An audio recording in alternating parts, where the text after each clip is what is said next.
Oh, lemons are sour, lemons are sweet. Lemons make me want to beat my meat. Oh, yeah. I love lemons. Let's have a talk, just you and me, underneath this beautiful lemon tree. Oh, lemons. Who doesn't love lemons? Let's sit and have a chat a while. Everything's good, and we got lots of style with the lemons. Ooh, baby, it's lemons.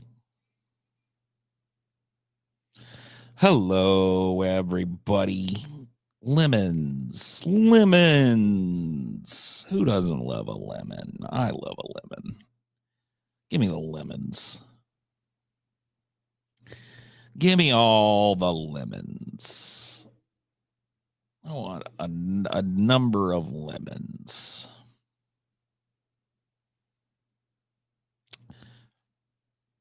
Lemon gang. Yes, I want a selection of ripe lemons, please. I want your finest lemons, my dude. My guy. My dude, my guy. My dude, my dude, my guy. My dude, guy. My dude and my guy, my dude. Tired of Obama's sour lies? Join the lemon party.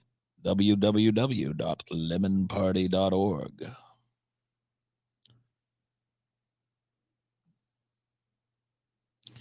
was my favorite troll during the Obama administration. I saw that and I couldn't stop laughing.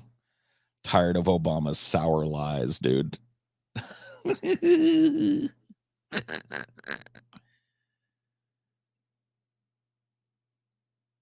Vosh needs to adopt AAVE as his permanent way of speaking. It'd be great.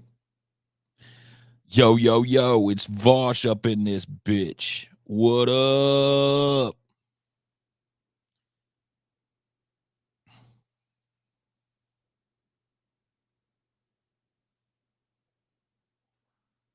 I love Lemon Party. Who doesn't, dude? Reminds me of Look Up Blue Waffle. I know. So many like landmine links that used to be passed around, you know. People are, I think, more careful about it these days. My dude, my guy, my dude, my dude, my guy, dude, guy.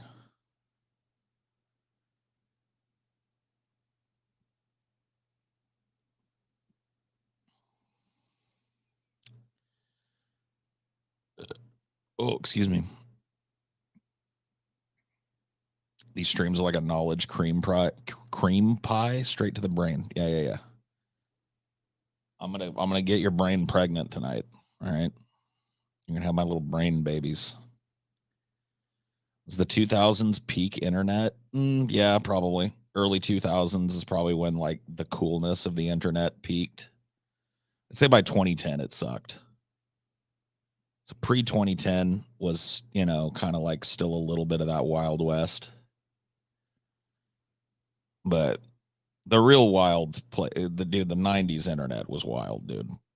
I can't even tell you. The fucking 1995, 96 internet. Holy fucking cannolis, bro. It started sucking in like 2015. You're wrong, bro. I'm sorry, but you're just wrong. Thanks for trying. I like it when you kids try and ring in on some shit that you don't remember, but I was there, dude. I was there. I was a YouTuber. I remember when it got shitty.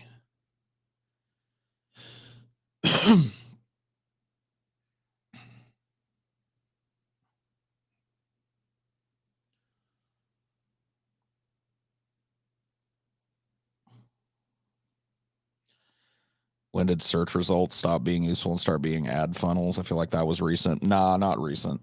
I mean, it's definitely gotten more pronounced as with time for sure, but like Google's algorithm based shit and click per view shit, all of that stuff was in place by 2010. your memories of the 90s are going to hold a premium on the virtual reality memory marketplace. Oh, so it's like Strange Days where I can download my memories and then you can plug into them and like relive them and shit. That would be pretty cool, dude.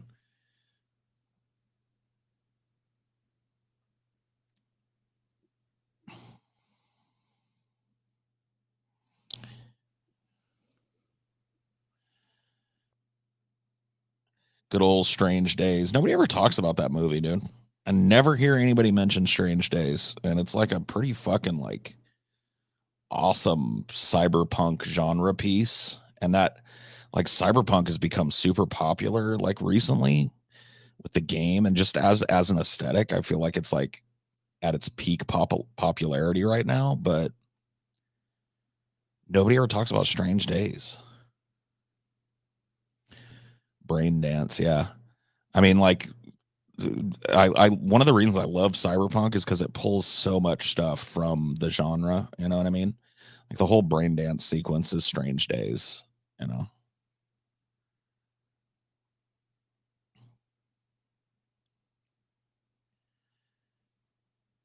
the internet didn't suck prior to its existence. Once it existed, it sucked. You just don't know, kid.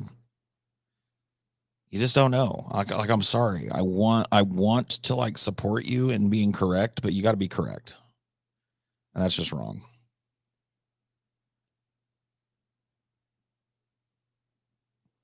That's just wrong, kid. I'm sorry. The internet was bad fucking ass back in the day, dude, and horrible too. It was a beautiful disaster.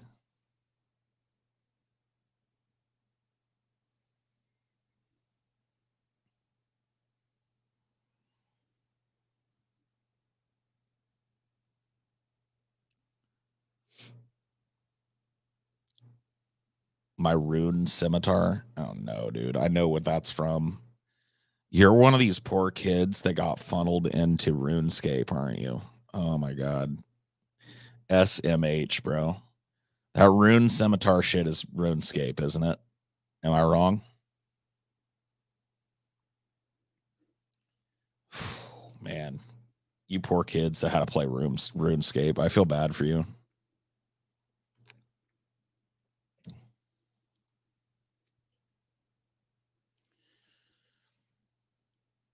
You guys played the second hand fucking game, dude. You guys played the browser based shitty free to play version of the great games. Would you rather live in a Fallout type society or a cyberpunk society, Paul? I mean cyberpunk easily. Oh, pre-war Fallout. Like the 50s, but with nukes, nuclear powered everything. Nah, no thanks. Give me the cyberpunk, bitch. Dude, peak Ultima was fucking like you can't even describe it to people. You just had to be there. If you weren't there, you don't know. You know, I do my best when I talk about playing Ultima, but if you weren't there, you just don't know, man. That was a magic fucking video game. Before they ruined it. Before they ruined it because everybody turned into a bunch of fucking crybabies. Like, if you want to know what really ruined the internet, that's what ruined the internet. It wasn't like the ads and the monetization and blah blah blah blah blah. It wasn't that. It was crybabies, dude. Crybabies appeared on the internet. Like once the general public started appearing on the internet, they started crying about every fucking little thing. This person was mean to me. I find this objectionable. This person said a mean word in fucking a video game, and it just like fucking yeah, everything fell apart, dude. They start regulating all these environments and banning people for using cuss words or being mean, and it just like it turned into a giant crazy fucking hug box, you know.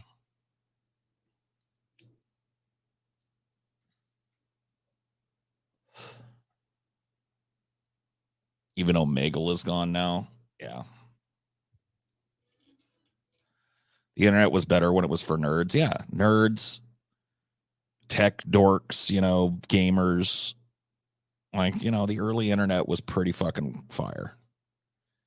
It's pretty crazy. And like honestly, nobody really in the dawn of the internet, nobody expected anybody but themselves to like police what they saw. Like there was just a very much like I'm not saying like people didn't flame each other or whatever, but it was just like the whining, the level of like whining and crying about hurt feelings and bent out of shape emotions and stuff on the internet now is just like ugh. Ugh.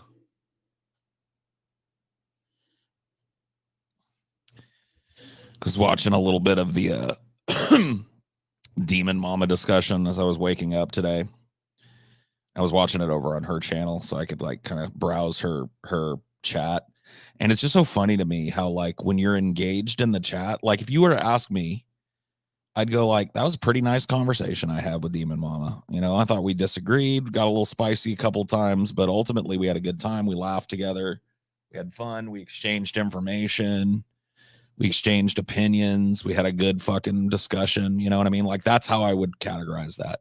If you go look at her like live chat, it's like a sewer of whining, dude. It's just like, oh my god, like I like you know, and we're in the middle of a good conversation where we hold different perspectives, and her chat is just like, oh my god, he's fucking retarded.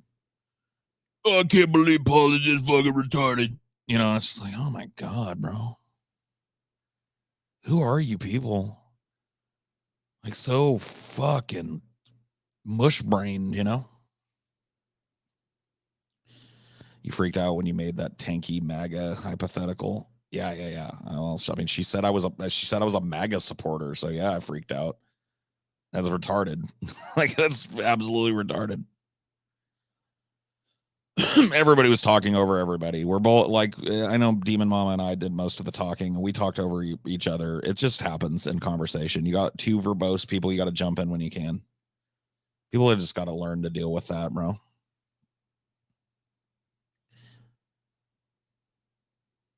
Oh my god, this fucking Paul guy. Yeah, I know. It's just like what? Like I'd be talking about some pretty benign stuff that they maybe just disagree with, and they're just like, "Oh my god, you fucking, oh my god, retarded fucking mush brain piece of shit." It's just like, huh? Like that's what you guys are hearing here? Oh, whatever. Paul, you might think our generation is soft, but you don't know about the Modern Warfare 2 chat lobbies. What makes you think I don't know about like chat lobbies in games? Bro, give me a break, dude. Give me a fucking long ass break, dude. You think you Zoomers can toss anything out like was tossed out in the fucking 90s and shit? And these, so I used to use this program called M Player, which was basically like very early voice over IP in the 90s. Dude, I would hear anything in one of those fucking lobbies now that I wouldn't have heard a million times in that chat lobby? Dude, give me a break. Give me a break. Come on.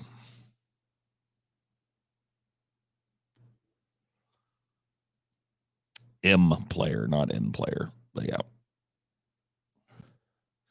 Yeah, dude, N-word spammers are like the lowest hanging fruit. If like you go in and somebody's just screaming the N-word over and over again, I know like today that's like, oh my God, can you believe that happened? Back in the day, that was just like, let me mute this dude.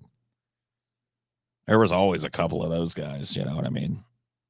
When I say this word, people get mad. It's like bottom of the barrel trolling, dude.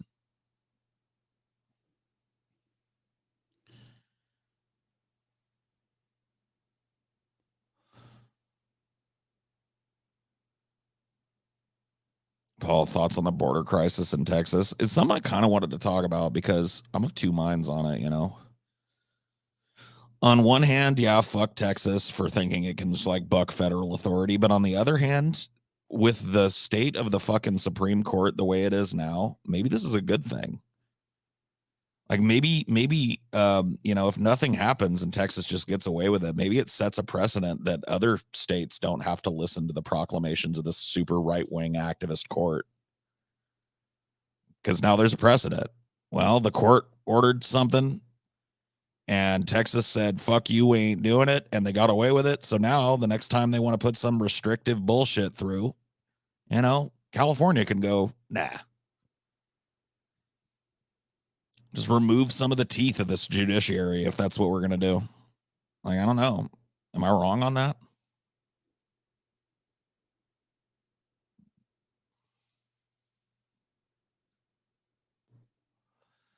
California can let infinite immigrants. California does. California shares a border with Mexico.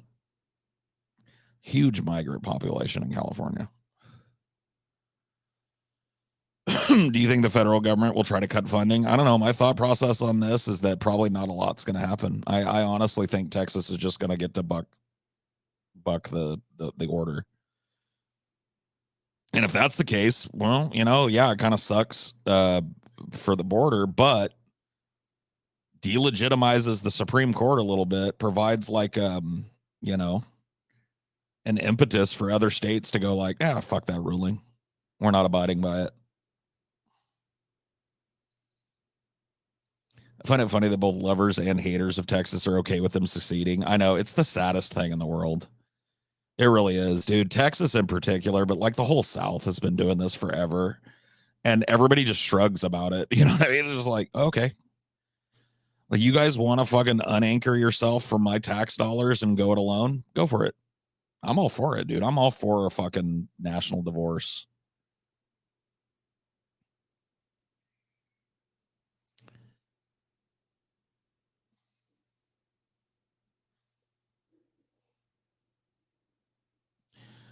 Just go like, okay, you got what you want. Pull out all of the fucking US military hardware, dismantle all of the bases, pull out all of the government subsidized industry, and let Texas fucking have it, dude. I mean, you see how Texas is. They've got like their own power grid that they've uncoupled from the national power grid. And when they started freezing, they were just whining about like, why can't anybody help us? Just let them go. Just let them go.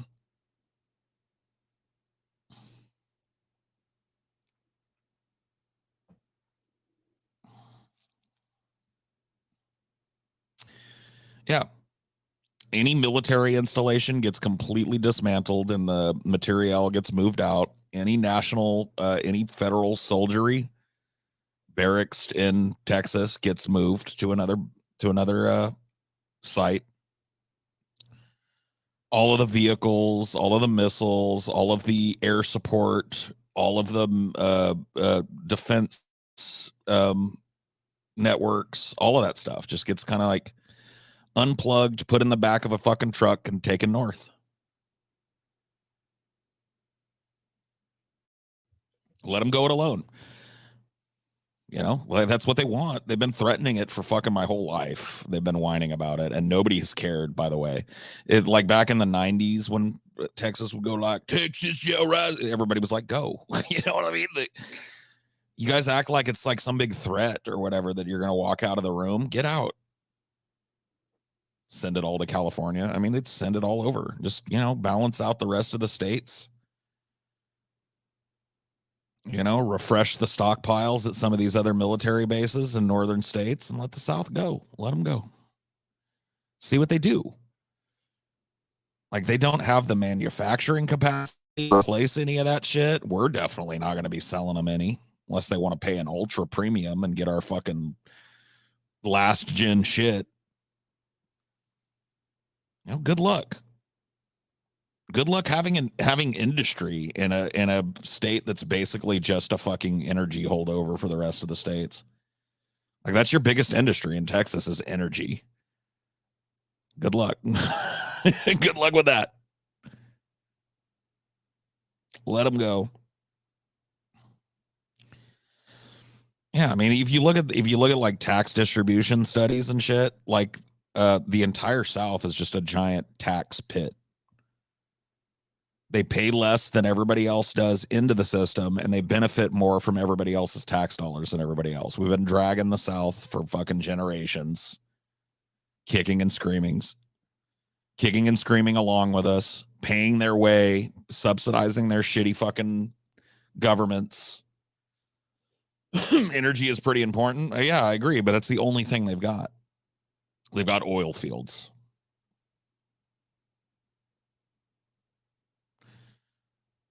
What about shelter for them Southern refugees? I mean, yeah, make it easy. If you're a Texan and you don't want to be in New Texas or whatever, The door's wide open to you. Your old American passport still counts up here. You just got to move out of the area.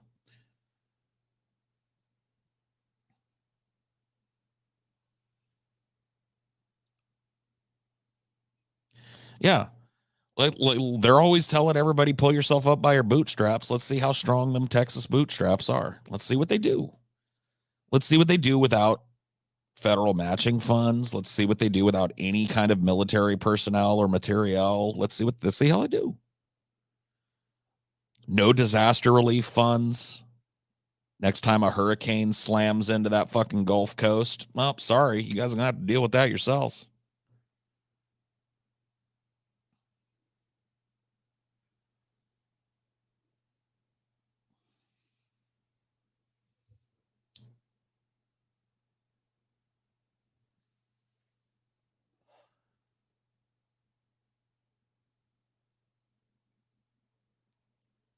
The murder rate would be astronomical within the first few. Oh yeah, it'd be crazy. Yeah, I mean, it would go to absolute shit super quick. And you know what the funny thing about it would be too is these southern states that are all like the South shall rise again. If a few of them did secede from the Union, they'd be at each other's throats within a year. They'd be squabbling over the leftovers and squabbling over shared territory and transportation and interstate commerce and all this shit. They would all be fucking grabbing for what was left on the table, and they'd be fighting with each other. It'd be fucking hilarious. It'd be the best object lesson in American history. Just let them go.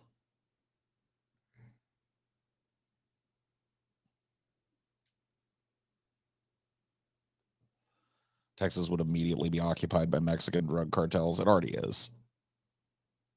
Like, don't get it twisted.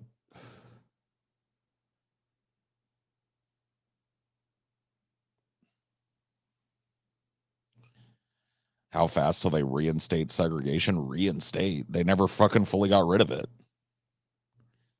Implicit segregation still exists all over the South, unfortunately, in parts of the North as well. But they never stopped it. Like, they just business as usual.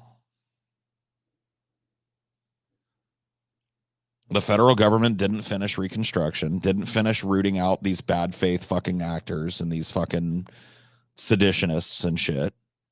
Let them reestablish themselves in government. Now we're reaping the whirlwind of that.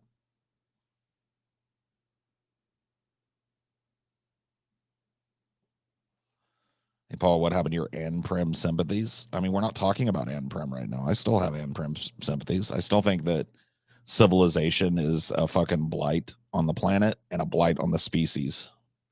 But that's not what we're talking about right now. Like, why are you trying to turn this into that? If you want to talk about that, we can talk about it later when we're done talking about this.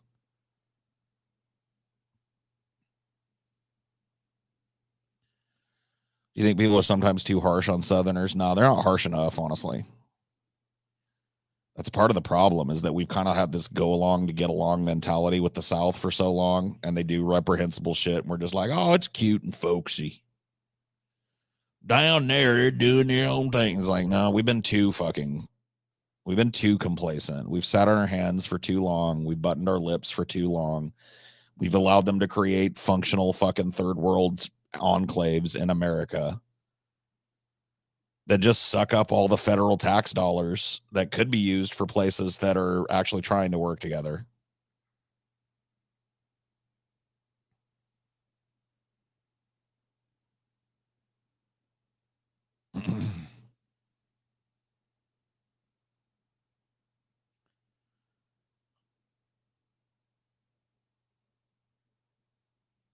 We should have never taken Texas in the Mexican American War. No, it was fine for us to take it. We just should have made it ours. See, we allowed them to live this LARPy existence like Texas is the greatest state. Texas is this. Texas is independent. Texas don't need nothing until they need it. You know what I mean? We allowed them to fucking live this LARPy fantasy for too long, and now a lot of them believe it. And the way that they're going to be disabused of that notion is to let them have it. 6 months into Texas being run as its own thing, most of the fucking population would be against the government. It would be a shit show, and that's what they need.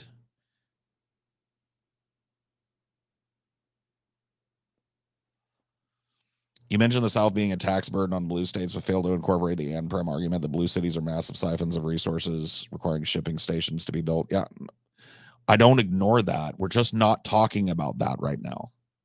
We're talking about the reality of the current situation. We're not talking about my future any future prescriptions I might make for the distant future.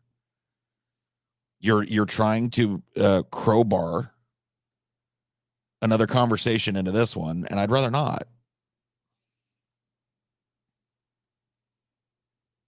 Imagine Texas trying to walk on its own 2 feet when Abbott can't. Oh, that's below the belt. That's below the belt, dude.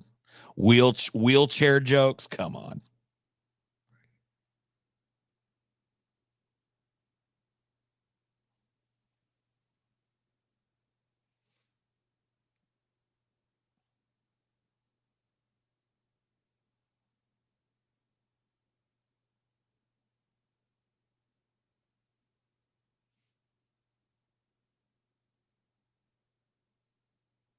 I can't stand these types of comments. I know. It's that people are just so fucking like, and it's Jason too.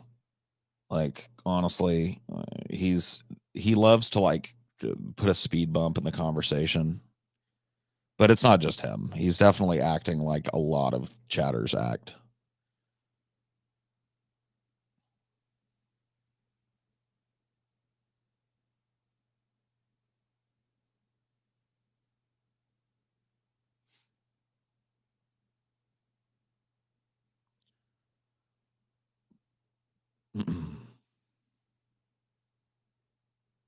Below the belt, kind of like his useless legs. You guys are so mean. You didn't know he was in a wheelchair? Yeah, he is.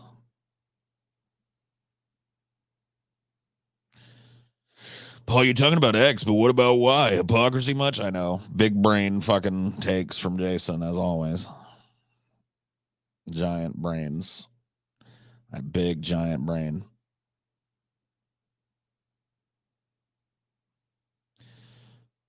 I'm not trolling, dude. The international mating call of the troll. What? I'm not trolling. Oh, okay. Well, sorry then. I guess I misinterpreted Jason. Jason is not trolling. Just to let everybody know. You might have thought he was, but he just like, look, if he was, why would he say he's not?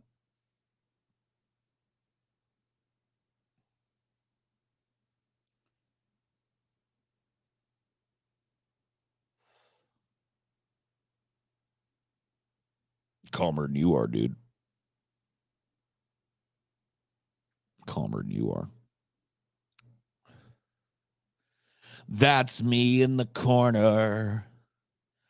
That's me in the spot. Light, losing my religion. Trying to keep up a view. And I don't know if I can do it. Oh no, I said too much. Haven't said enough. I like REM. They're kind of fun.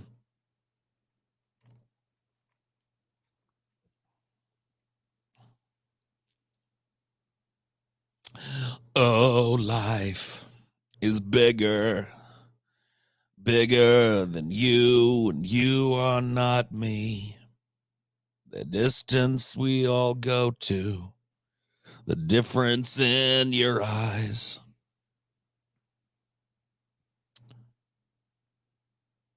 Shiny, happy people holding hands. I also like people don't talk about it as much, but I like the Man on the Moon song they made for the Man on the Moon soundtrack.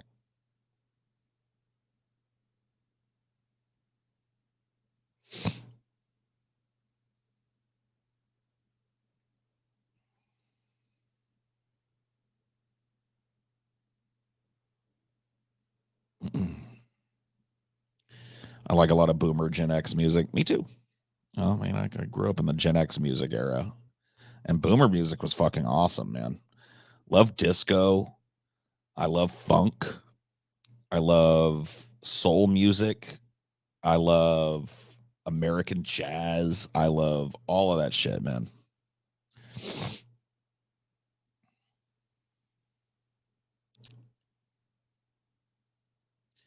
Affectionately refer to it as dad rock. I mean, we called it the same thing, kind of.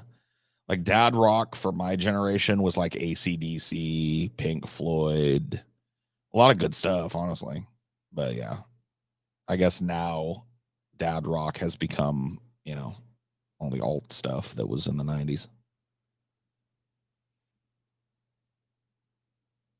This one goes out to the one I loved. This one goes out to the ones I left behind.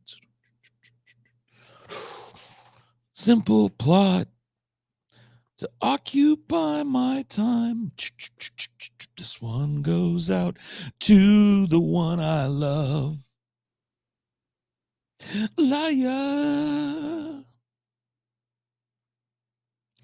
Bro, disco though, that's kind of lame. No offense. I mean, you like the music is what it is. I think disco's got a great beat. There's some great like classic fucking ballads and stuff that came out of the disco era. I mean, you never listen to the Bee Gees? That shit fucking slaps, dude. Are you kidding me? Like you fucking kids, dude. Baby, we can do it. Take the time, do it right. We can do it, baby. Do it tonight. Fucking, it's a bop, dude. I wanna put on my buggy shoes. Do them do you do do do do do.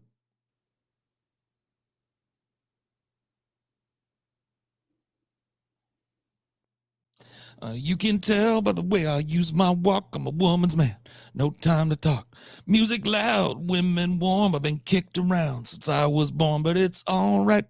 It's okay. You can look the other way. Whether you're a brother or whether you're a mother, you're staying alive, staying alive. Feel the city breaking and everybody shaking, and you're staying alive, staying alive. Ha, ha, ha, ha. Staying alive, staying alive. How do you not like that shit, dude? And it's me you need to show. How deep is your love? I mean, these are bops, dude. You guys suck. I mean, Funky Town is more funk than disco, but yeah.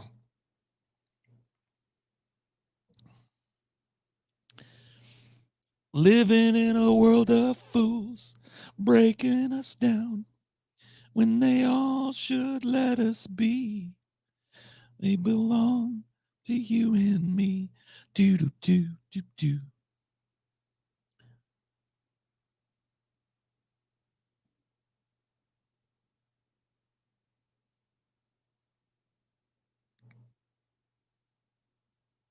I'm 26 and I love that shit. I know. I feel bad for people that don't like music. Like there's pretty much like very few genres of music that have maybe come and gone in popularity that I don't like, that I can't find something likable about.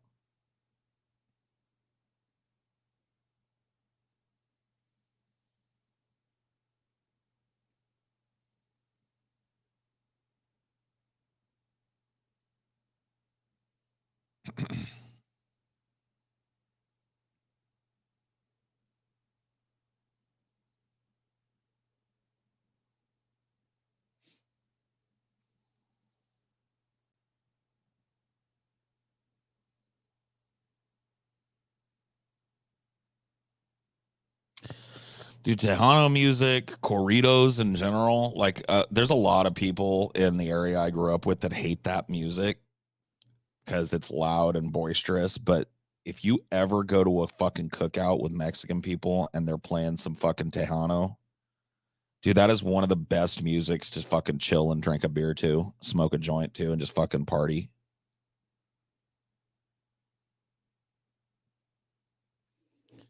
You can find something to love in all this shit, dude. It's just a matter of your perspective, you know.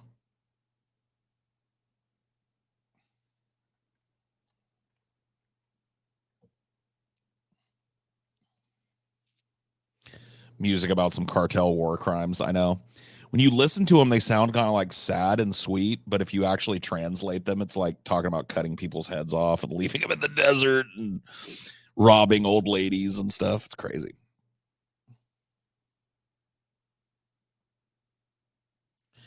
Love early 80s synth pop, a lot of surfer groove stuff. Yeah, the 80s were great. I mean, like every genre has had its fucking ups and downs, you know? Like, I can't really complain about modern music because right now hip hop is fucking ascendant and I love hip hop. Grew up listening to a lot of hip hop and having hip hop be like the dominant, musical genre now. And so many like vibrant new artists kind of just like popping up on the stream.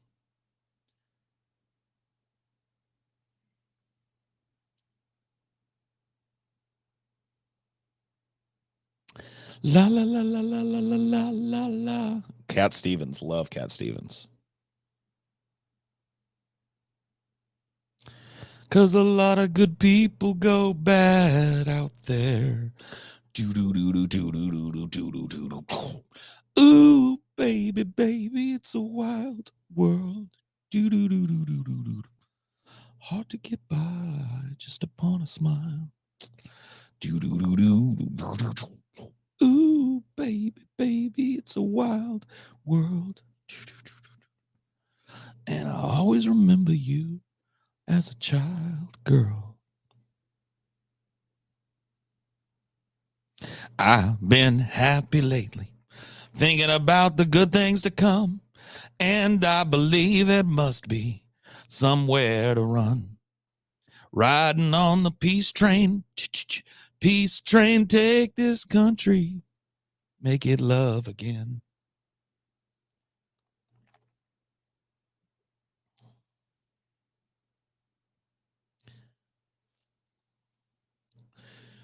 Yeah, Human League. Didn't they do trying to think of what their other big song was, Human League.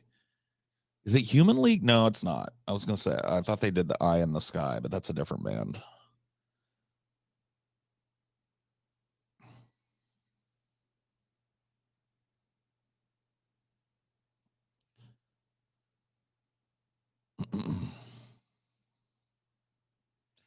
Don't you? Yeah, Don't You Want Me, Baby. Yep.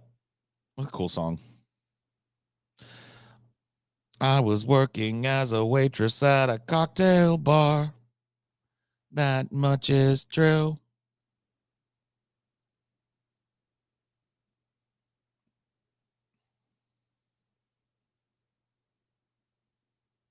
Don't you want me, baby? Don't you want me? What genres of music can you not find any songs you like? Like modern country music is pretty woe begotten by my standards. Old country music is based as fuck and fun. But like, yeah, modern like 2000s and on country has been pretty fucking. Yeah, the Alan Parson Project is Eye in the Sky. Yeah, that's a fucking great song, by the way. I had turned TJ onto that song. Remember when I first moved in with TJ, I'd put on my music in the living room. I'd just put on like my 80s playlist and he would fucking come in and roll his eyes. I hate this shit. But now I think he's like opened his mind a little bit to that stuff.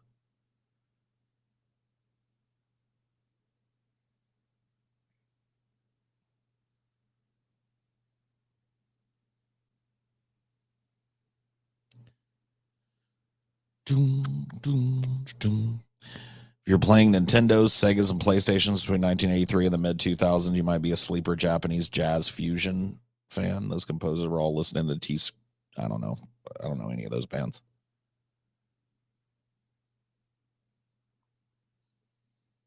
Yeah, Eye in the Sky is great.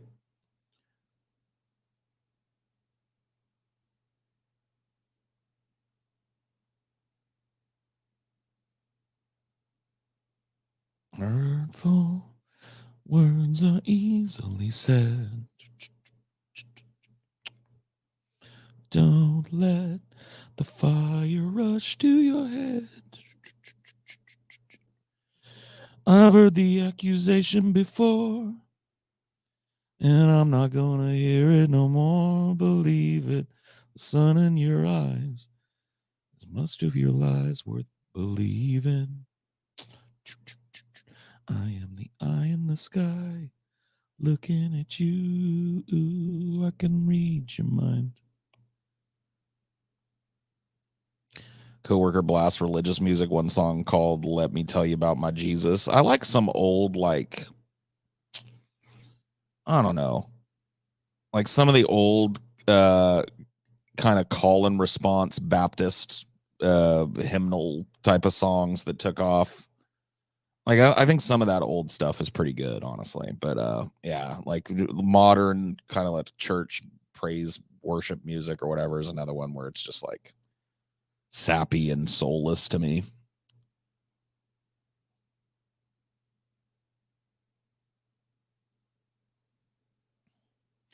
But some of that like religion when you mix religion with the blues, some beautiful things happen.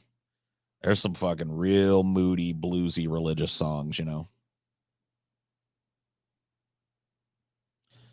"Oh Death." That's like a folky religious song. I love that song. "The Blind Boys of Alabama."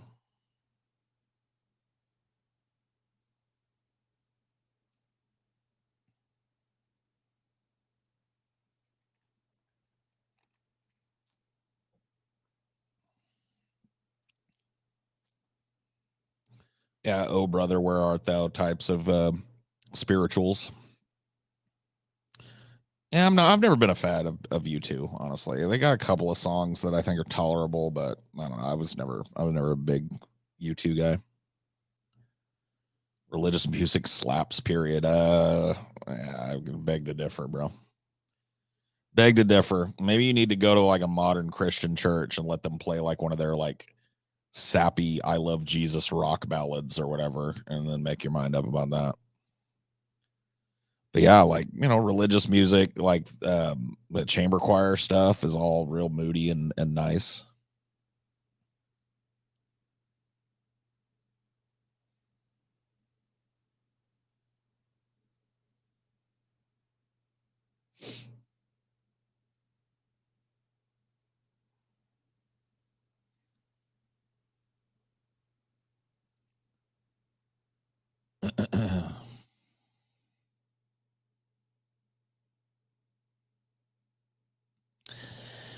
I am a man of constant sorrow.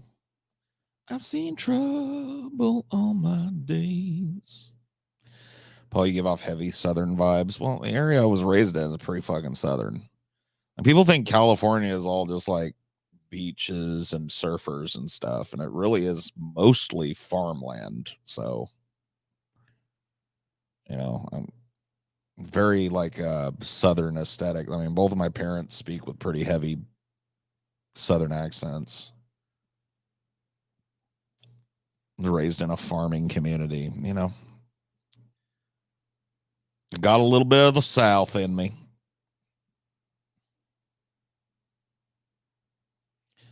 Did Paul like sappy religious music secretly? No, not really. What's your favorite Southern accent? I mean, the one that I'm most comfortable with is the one that I was raised to speak in. This kind of like Missouri, Arkansas drawl. So when I think about talking in a Southern accent, it's usually this very specific Missouri, kind of Arkansas, little bit of Ozark in there. Call big red squirrels boomers. See that big old boomer over there? Say fair to Midlands. How you doing? Fair to Midlands. How about you? Oh, I'm doing all right. It's pretty much how I spoke until I changed the way that I changed my speech patterns deliberately when I was in high school. I didn't like that people made fun of my accent, so I started speaking more, and I changed my whole speech pattern. But when I'm around my family, this is how I talk. It just kind of lilts in and out. Maybe not with this level of acuity and sharpness, but like the country comes right out of me when I'm around my family. But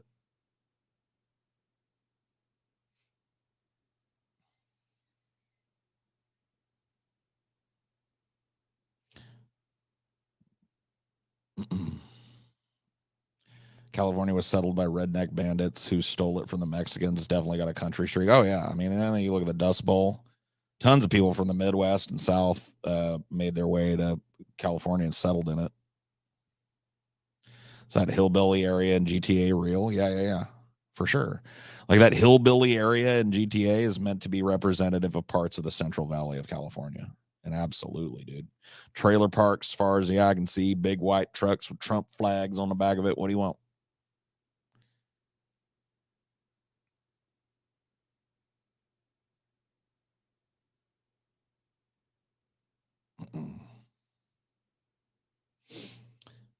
Well, shit.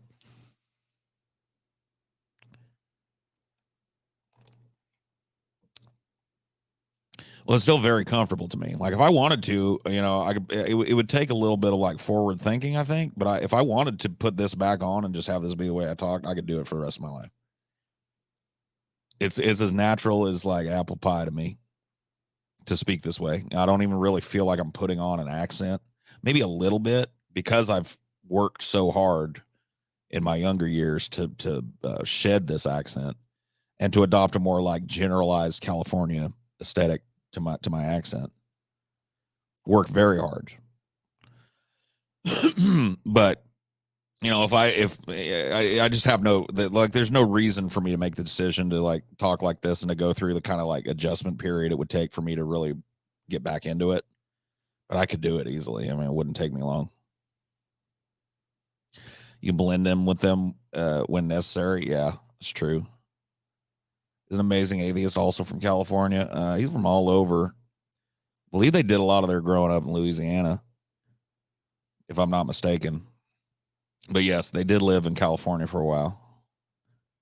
Lived in the LA area for a number of years, if memory serves.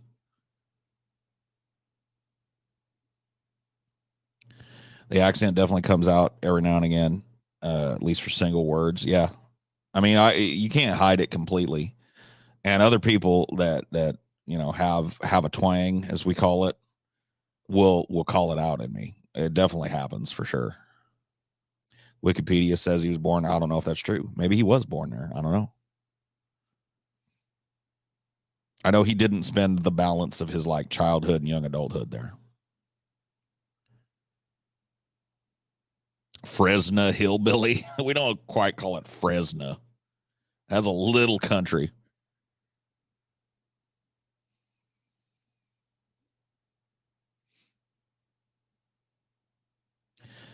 I don't know why people get so tribal. Americans look down on other countries, also talk shit about different states. Yeah. Paul, to what do you attribute how well spoken you are? Just the amount of reading that I've done in my life. Amount of reading and amount of public speaking that I've done in my life are probably like above average, I would imagine. I don't know. I know some people are just voracious readers, and I don't want to really paint myself like that, but did a lot of reading, a lot of writing, and a lot of public speaking growing up, and it served me well.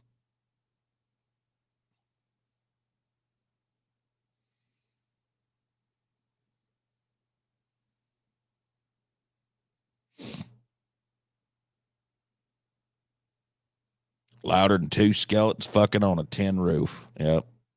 I love those kind of country colloquialisms.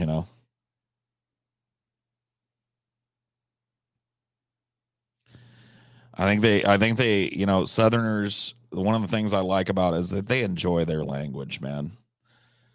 Like it's just the Southern dialect is such a celebration of like the mutability of English or whatever.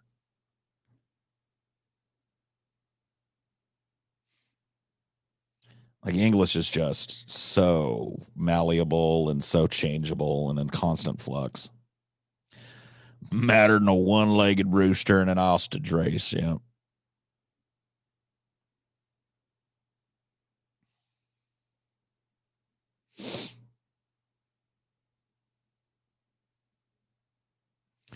I forget you used to do theater. Do you miss it sometimes? I miss it all the time. I would love to do theater again, but it's just such a time-consuming thing.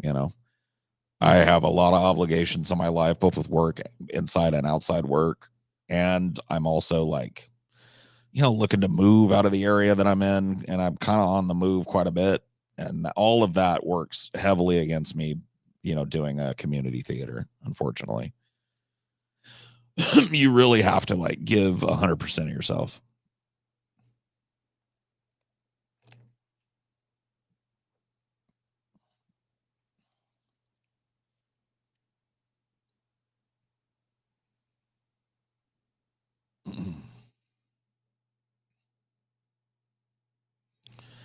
Do you still think there should be one universal language and that it should be English? Yeah, I'm not for the like total eradication of indigenous language, but I do think that if we're going to move forward as a species, there needs to be like a common tongue that we can communicate in that's widely adopted. It doesn't necessarily, I guess, need to be English. I feel like, from the inside as a native English speaker, I think English is a good candidate, but I'm sure any other language would be as well.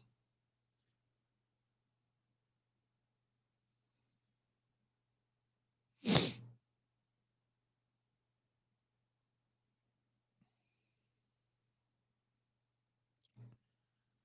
bring back Latin. Yeah, let's not. You ever take a Latin class, dude? I had to do like a 2-week Latin course to do chamber choir in high school, and pass on the Latin, bro. I think my wife Amelia took Latin in high school as well. Maybe it was college. We can't go into space. Yeah, I mean, it's not just that though. It's just, we need a common tongue that we can all, so we're not speaking past each other. We're not relying on the oftentimes incorrectness of like translators. That doesn't work. That doesn't work in a global society. And that's really what we are. This kind of like we're a tiny little enclave of human beings in this area of the world, and we don't really have a need to speak to everybody else. Those days are long past. When something happens, it's a global event, and the people of this globe all share space on a single planet and a spiral arm of the fucking Milky Way galaxy amongst other fucking planets and stars. We're all together on this little lifeboat here. We may as well, standardize communication. And like I said, I don't think that we should like eradicate regional languages. I think, languages are like a hugely mind expanding thing to learn. And so I wouldn't want to deny people that privilege, and I wouldn't want to deny indigenous people the privilege of speaking in their native tongue. But I do think there needs to be a standardized language that everyone is taught, that everybody can speak in.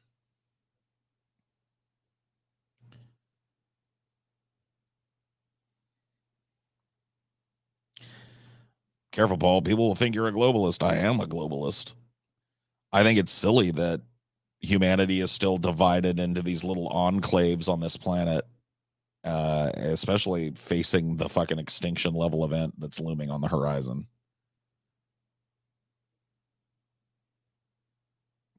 I'd really like us all to be able to talk to one another. That'd be cool.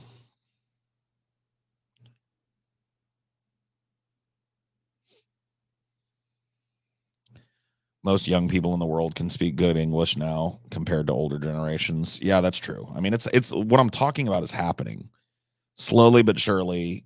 The world is kind of adopting common language.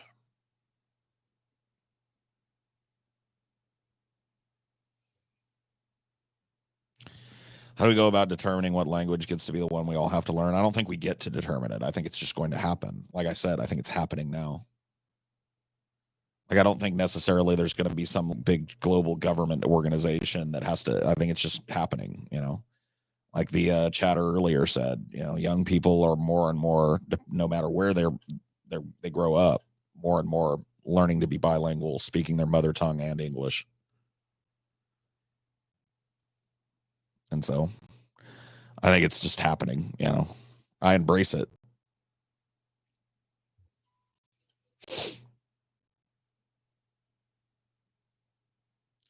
It will be China that will be dominant. Maybe you're right. I don't know. China's got a lot of problems right now, dude. Demographic collapse in China is real. Like, China can be dominant all it wants. If it's got no people to run its machines and send a war, it's pretty fucked. And China is facing that right now. China is a rapidly shrinking population. They're having trouble finding young, able-bodied people to run these new factories and stuff they're building and shit. So I don't know. They're gonna have to start fucking. They want to get back on the horse.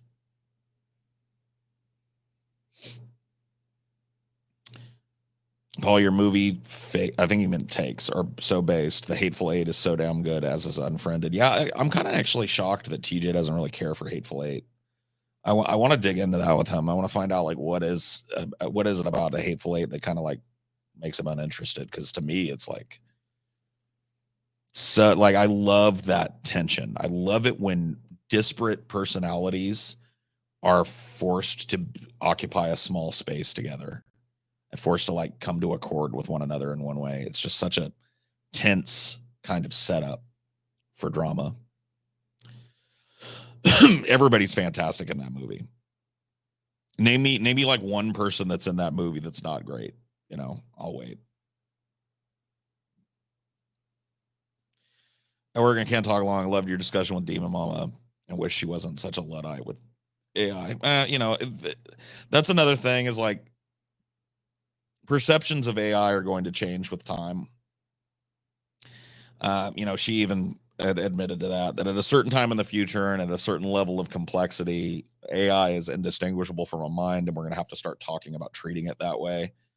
I feel like 20, 30 years from now, that's probably going to be a pretty standard leftist position, but now people call you crazy, you know?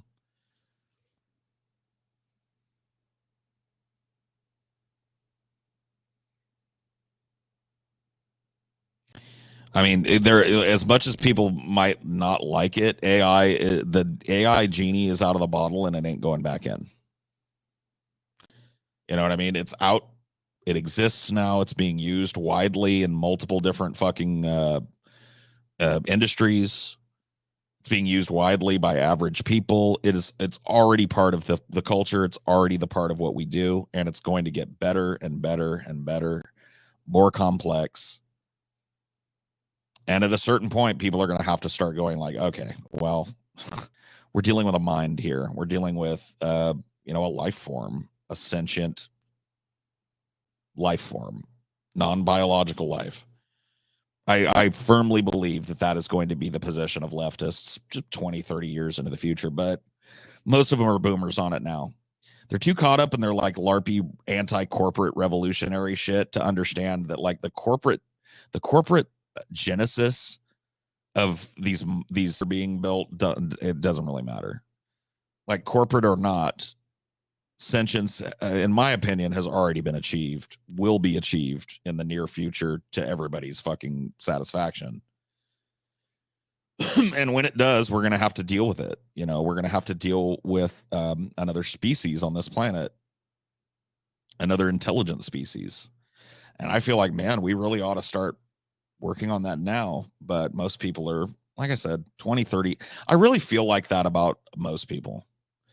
And maybe that's just like hubris or whatever, but I feel like a lot of people are about 20 or 30 years behind the times.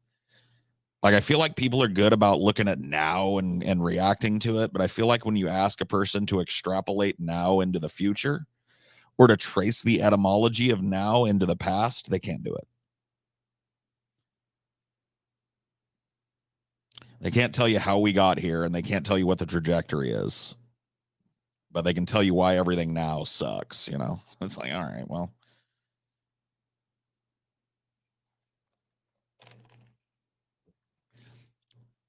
Futurism is poo-pooed big time and like on the online left. Anybody that's looking forward and talking about like the technological marvels that are just over the horizon for humanity and how we ought to really start thinking about how we utilize those things. Oh my god, you fucking lame corporate brain, anti-humanist. That's what Demon Mama's chat was calling me when I was talking about AI personhood in the future. They were like, he's anti-humanist. It's just like, well, okay.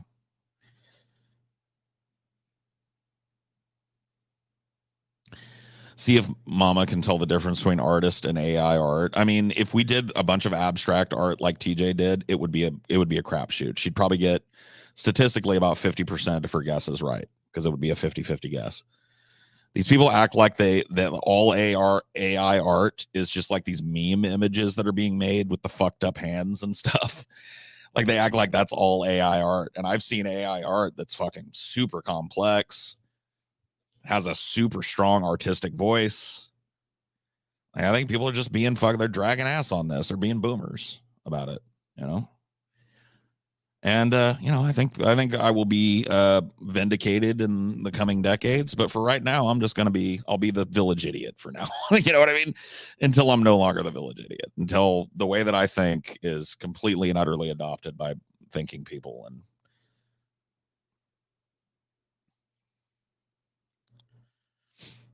it's not just Demon Mama though. It's everybody. Young people in general are being real boomerish about AI.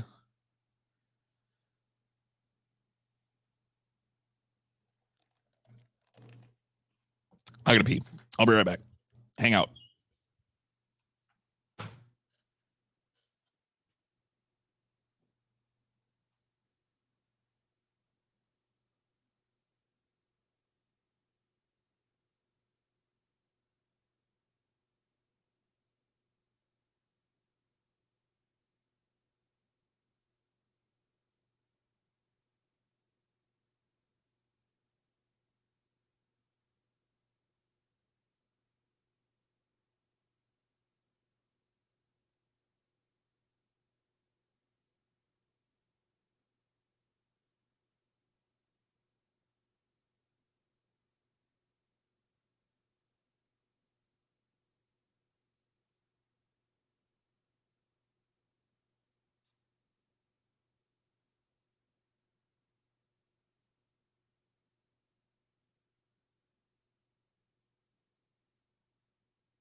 I wonder how the discussion would go if artist jobs weren't threatened by AI. Would AI not be as hated? Probably, yeah. It's a huge paradigm shift, and people are going to be mad about it and have personal investment in it. But it's here, you know.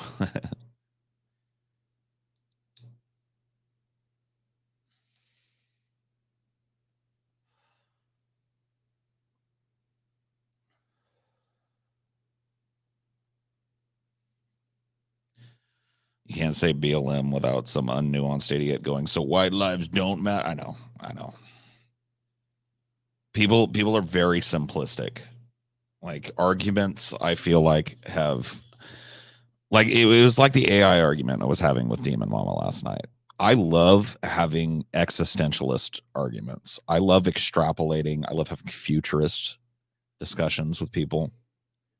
And I feel like nobody wants to do that anymore. I feel like existentialism, whimsy has gone out of our conversation in favor of this like Wikipedia recitation kind of shit, and I don't like it. I don't like it. But that's always the way I choose to view the world. You know.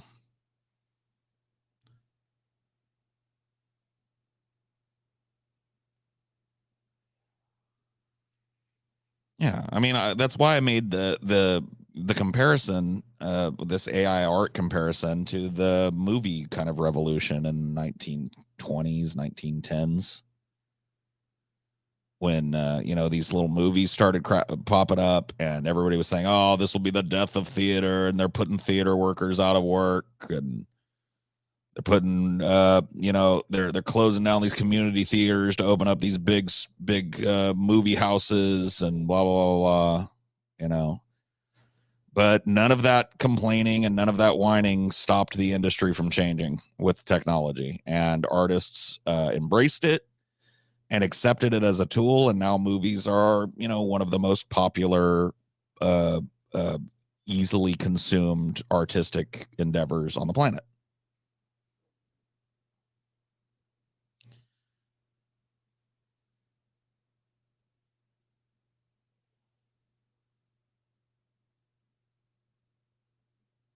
Hey Paul, do you think it would be a good idea to create a creative political type movement? I mean, well, I don't know. I don't know what that would entail. I said it on a super chat in the show last night. The vast network of computer memory is equivalent to biological memory. I believe it. I don't know. I don't know that I could really, like I said, I'm not an expert, but if we're not there yet, we're rapidly approaching a time where we're going to have to come to grips with this. And I'd rather do it now, but.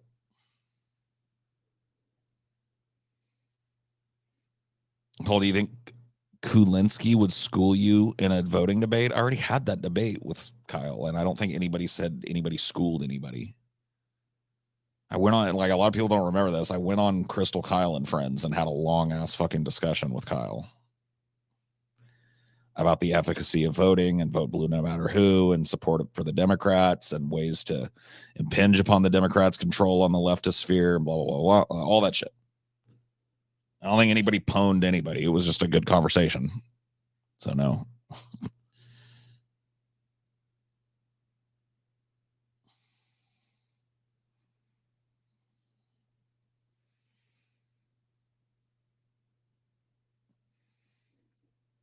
A majority of AI artists, maybe you're trying to say AI art is commercial. I think a majority of art is commercial. Period. Especially like available art. Like, yeah, there might be a lot of people drawing and painting on their own and stuff, but when it comes to what the public sees, 95% of it is commercial.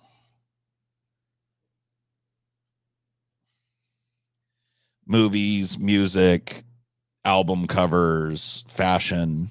These are all areas in which art is expressed, and all of those areas are heavily commercialized. So it's art, that you can't blame AI for that. AI that all happened before AI.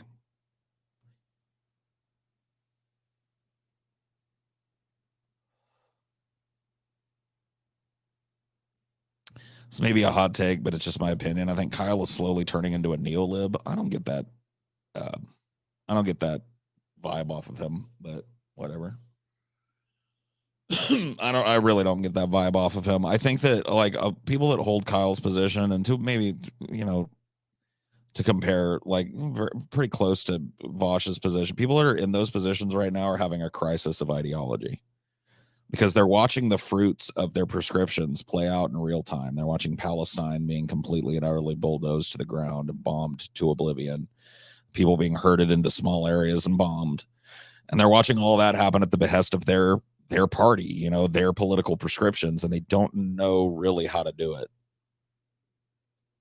They don't really know how to make, hey, we made the world a little bit slightly less bad, and genocide and military interventionalism in Yemen, and the increasing plight of the poor in this country. They're having trouble, like, that their political prescriptions not only aren't, like, it's not like I expect anybody's political prescriptions to immediately solve something, but theirs aren't even nominally solving it. Their political prescriptions are actively destroying the world, and they're having problems with it. They're having problems with the have I been wrong, and I understand that. Maybe they haven't quite come to that place yet, but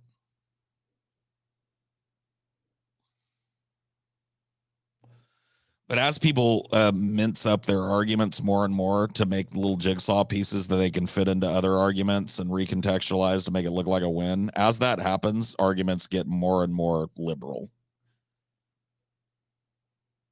They start to sound more and more like lib takes.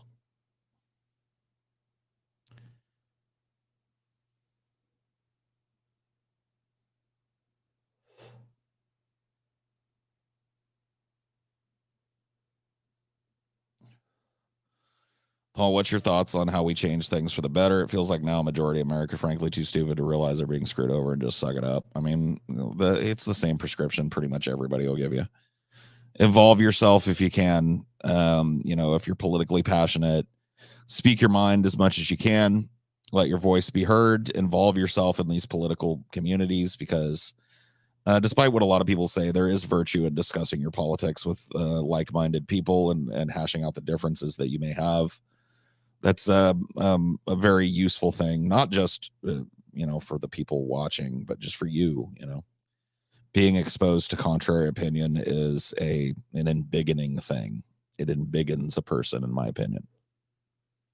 It rounds out your argument and it makes you think about your own positions and stuff. So that's what you can do. I mean, nobody's a Superman, but you do what you can. You advocate for what you believe is right, and you do your best to push things in that direction. And if I don't know what else you can do. We're all Sisyphus rolling the boulder up,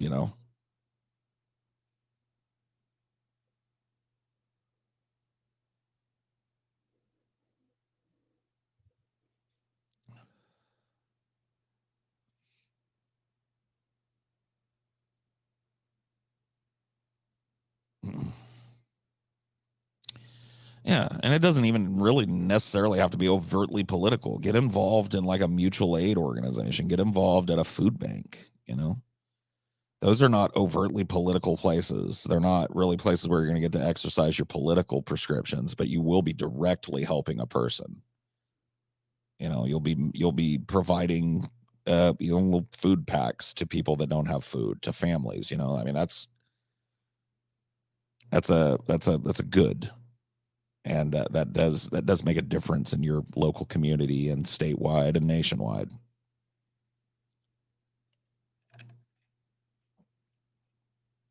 Arguments, like you said, Paul, really do just sound like wiki memorized word salad with a thesaurus just to make. Yeah, there is a lot of that. There's a super heavy investment, and I get it. Like, you don't want to sound like a total fucking dumbass. I mean, honestly, it's one of the reasons why I ditched the Southern accent that I was raised with in high school, because I feel like to a lot of people it was synonymous with dumb, and I didn't want to be perceived as a dumb guy because I didn't, I don't think I am a dumb guy. I might be a little bit wild in my thinking sometimes, and I might make some logical errors here and there. I'm not perfect, but I like to think I'm a relatively well-rounded, intelligent guy. I wouldn't say that I'm like some fucking genius or anywhere near it, but I think I've got a well-rounded view on things. But I think people are very obsessed with being perceived as smart, and it causes these arguments to be thesaurus matches. Like I crack my thesaurus, you crack yours, and let's see how many synonyms we can find for good. Like, okay, beneficial. Ooh.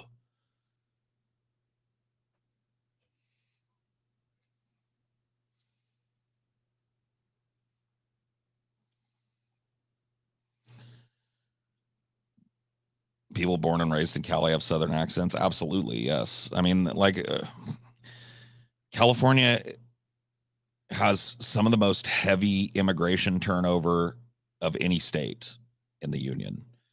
People come here from all over and have for over 100 years.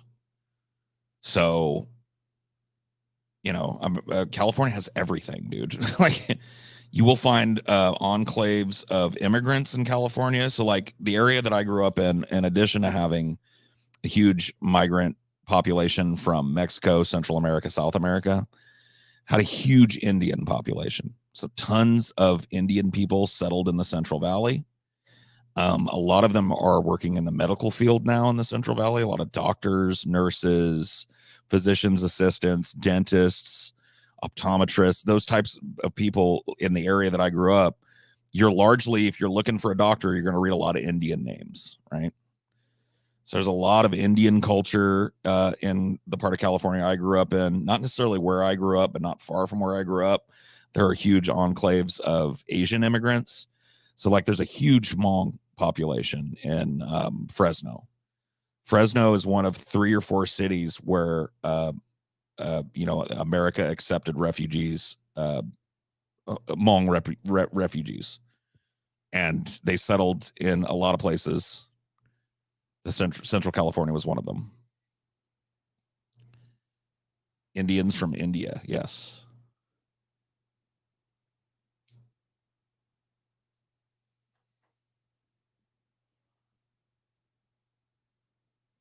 I've never set foot in California. Want to take a road trip there from SF to LA this summer.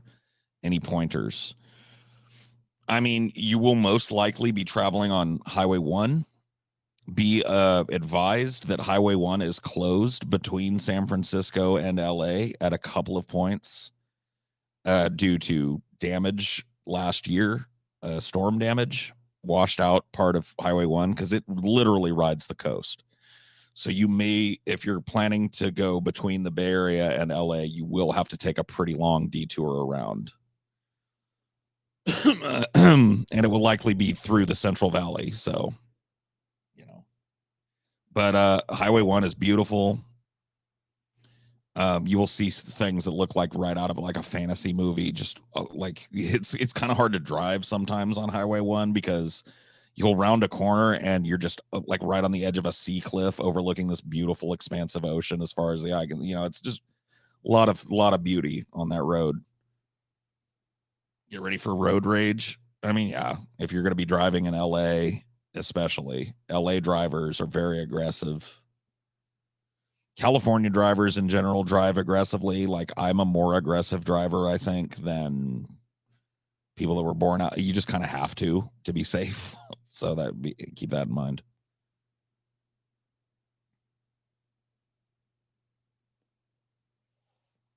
That was surprisingly helpful advice. Yeah, no, I know. Well, I live in California. They ask for advice. That's the strip of California I know best. Like, between the Bay Area and LA is my stomping ground,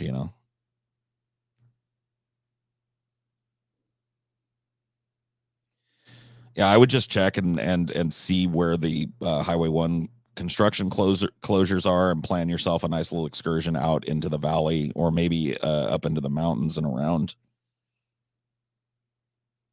I mean, there's definitely a lot of inland stuff. Your trip, if you're gonna just do Bay Area to LA, is gonna be a very coastal trip, which is fine. I mean, the California coast is, in my opinion, the most beautiful stretches of coast anywhere on the planet. But you're on a lot of woods and stuff. Like the Redwood National Forest is near the Bay Area, but just east, instead of north or south. Sorry.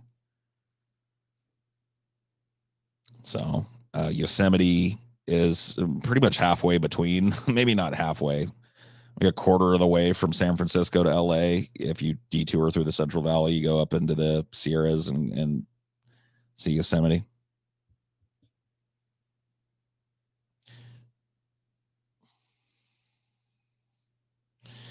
Yeah, I mean, the 2 main north-south roads in California are going to be Highway 1 on the coast and then 99, which runs right down the center east of the state.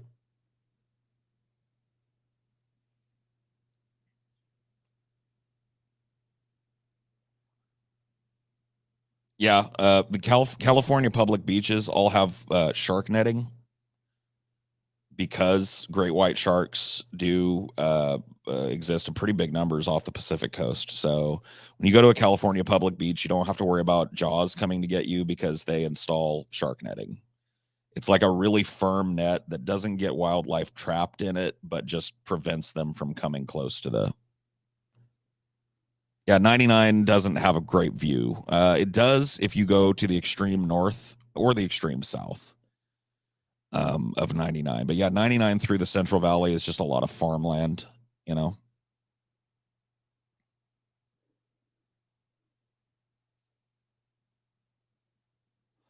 99 gets kind of beautiful if you go all the way up Northern California and go all the way down Southern California. But yeah, in the middle, it's just a big valley. It's a big agricultural valley. So lots of farmland, lots of wide empty spaces. It has its own kind of beauty. I don't try to sell it to other people, but growing up here, there's a familiarity to it that I think lends a little bit of beauty. Well, I will never live there again. Florida coast and beaches were superior to California. I mean, I don't know. I've got to call bullshit on that, but I have not had a lot of extensive experience with Florida beaches. But I think a lot of people really haven't visited the beach in California. If you go to like Long Beach, you know, in LA County or whatever, and you think, oh, this, yeah, that is a scrubby ass beach. You got to hit the Central California beaches, and you got to spend time on those beaches before you make that call. Maybe you did.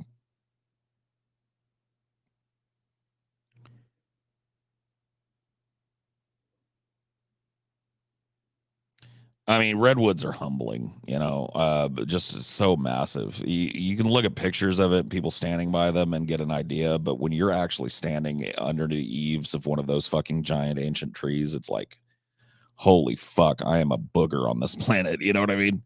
It really clarifies things.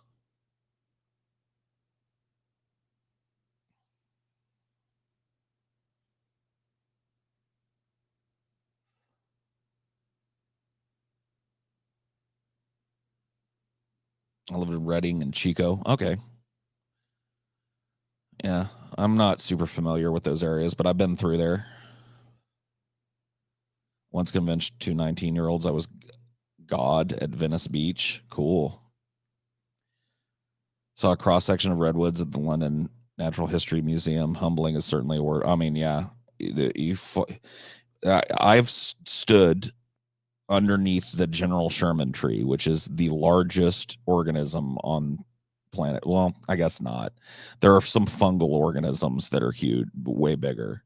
But the largest freestanding organism on the fucking planet, singular organism, the General Sherman tree, and it is, you can't even explain it to a person. It would take you 6 minutes to just walk the circumference of it at a medium pace.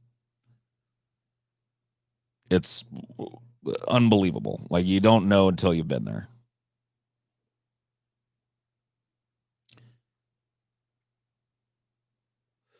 Yeah, if you rule out like mycological colonial organisms, yeah, it's the biggest thing that you will see on the planet. Chop it down. They will. Don't worry.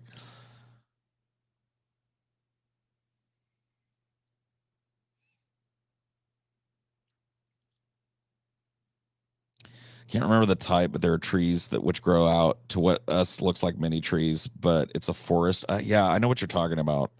They have them in Louisiana. They grow in this. They grow in swampy areas, and they are all offshoots of, like, you know, a whole stand of trees can be technically one organism because they're all interconnected in their root structure. I can't remember the name of them either, but I know what you're talking about. I want to say, my brain keeps going saguaro palms, and I'm like, no, it's not a palm tree. It's not a tropical tree, Paul Zigo. Yeah, mangroves. You're absolutely right. Yeah, mangrove trees. Yeah, the other I've never seen Hyperion, but it's up in the redwoods as well.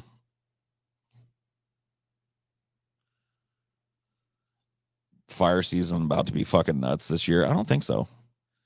California is getting a lot of fucking rain these last couple of winters. It feels like the drought has broken. We had a really long, dry summer, but that's typical. Summers are typically dry here. But the last two winters, we're in the middle of one now. We've got a huge rainstorm coming in next week, and it's going to just sit over our state for fucking 2 weeks. And today is the first day it hasn't rained in, I want to say 4 or 5 days. We just basically had a whole week of all day rain, and we're going to get a whole another 2 weeks of it coming up soon. Not much snow, a lot of snow. There's a lot of snow. Like what? I mean, it's not. I don't think it's at like 100% yet, but it's almost 100% pack. Like California last year made 180% snowpack. Like the California water problem and the dryness problem is mending. We're still going to have wildfires and shit, no doubt. But the water situation in California is, at the very least for the last 2 seasons, is turning around. A lot of reservoirs are filled back up again. Rivers are flowing again. Dams are having their spillways opened again. It definitely hasn't fixed the problem, but California's turned the corner on that, at least for now.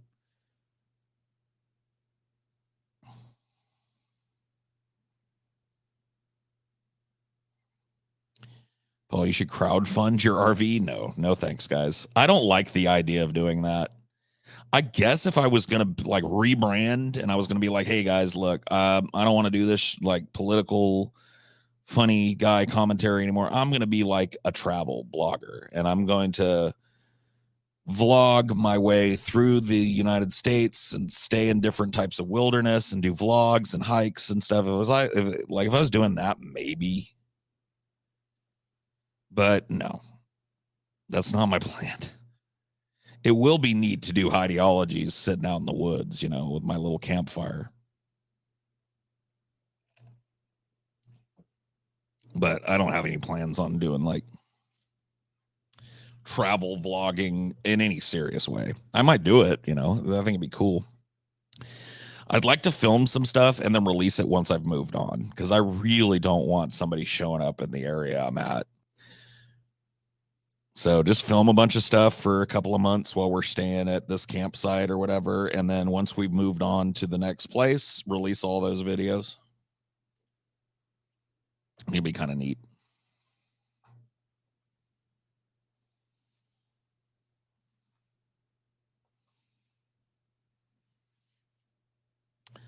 On the road with Paul's ego. May the road rise up to meet your feet. Ladies and gentlemen, it's me, Paul's ego, the RV traveling man. Where am I this week? Well, I'm in Buffalo, New York, or just outside of it, in a beautiful mountainous campsite. We're going to do a little hiking today.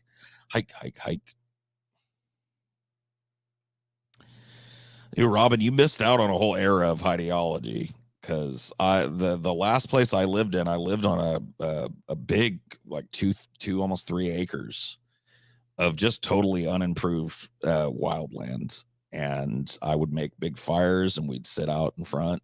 Like I sat out, dude. There was an era there where it was like for 6 months I made a fire every fucking day and did a ideology by it.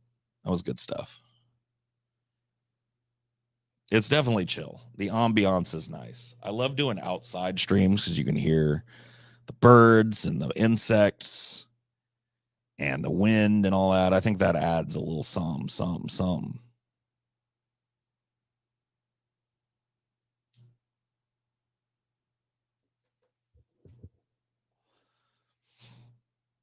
You're Paul's ego, but you don't want us to buy your RV. What a fraud. I mean, I know I make a lot of money on donations. Like donations are a large part of, supplement my income quite a bit. But I've never been a person that thought like I need something in my life. Let me go to the internet and have them give me money for it. Like I'm just not. I don't know. I wasn't raised that way. It's one thing, being kind of a busker. Leave my guitar case open while I talk shit, and if somebody wants to throw a 5 spot in there, thanks. Good on you, brother. I'm fine with that. But just like straight up asking people, like, hey, I want to do this thing and I want you to pay for it. I don't know how I would even do that. I'd have to get tips.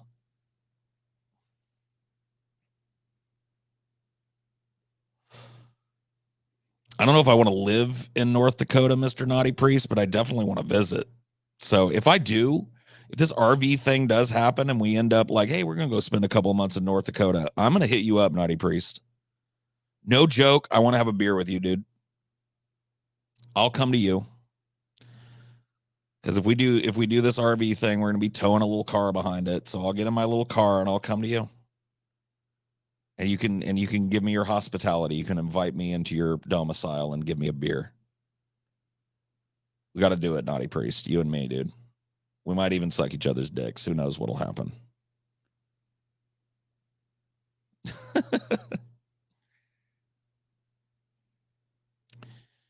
think it's hilarious because you'd be fulfilling TJ's broken promise of the RV trip around America. I don't know. You know, yeah. I mean, whatever. I don't look at it that way. I'm gonna hold you to that, Naughty Priest. I'm gonna hold you to that. If I find myself in an RV in a campsite somewhere in North Dakota, I am gonna fucking tell you, and we're gonna meet. We don't gotta go to your place if you're not comfortable with that. Go to a bar or something nearby. I'm cool with that too. But I'm gonna hold you to that, Naughty Priest. I'll bring the beer. How's that? I feel like that's fair. For what a supporter you've been, I'll bring the beer.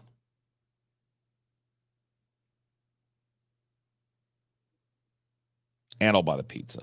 How's that? The bar it is. All right, bar it is then, Naughty Priest. Drinks on me.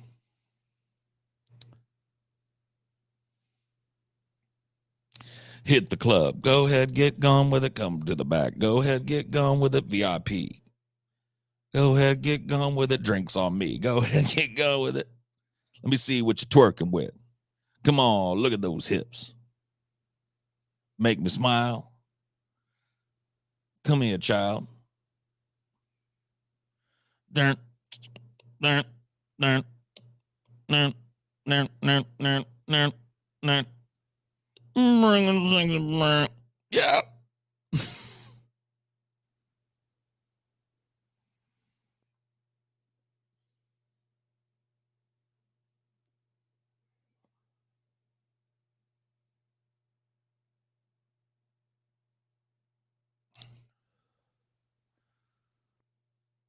Very musical stream. I live a very musical life.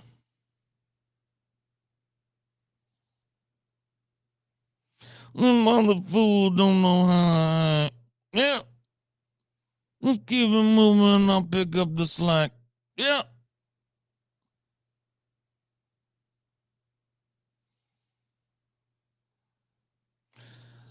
Dude, say what you want about that song. That's an infectious song, dude. That song, that bass line, just the beat in that song, just the production, that Timbaland production. Dude, is there a cleaner producer than Timbaland? Timbaland, bro. Timbaland does it right. Am I wrong about that?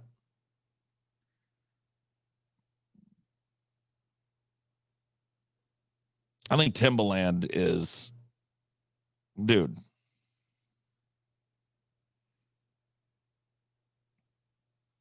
Timbo is the one, dude. I know. I love the shit Timbaland did for like Missy Elliott.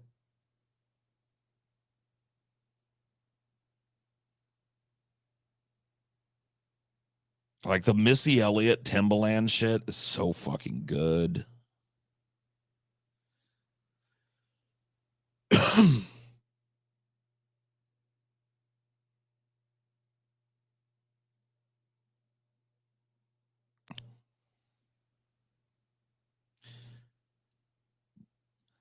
That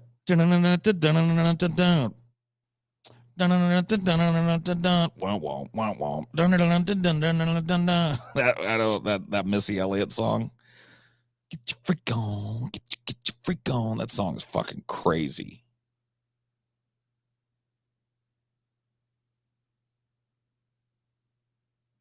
Womp womp womp against my window.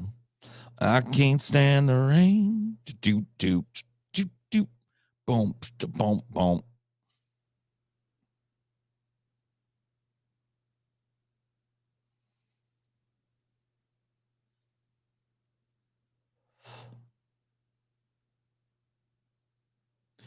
Dude, Aaliyah had some fun. Dude, that one big song she had. What was it called?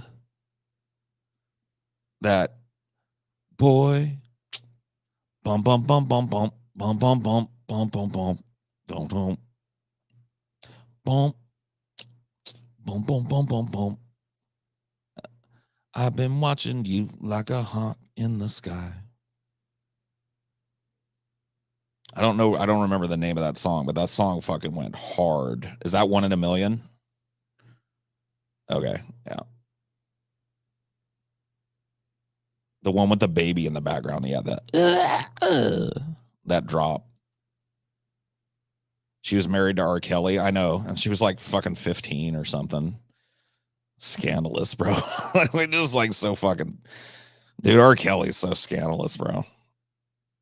That guy just did not give a fuck. He just was like, did not care. That's not 1 in a Million. That's a different song. Yeah. Don't speak. You know that would be weak. Boom. Doom, doom, doom, doom, doom.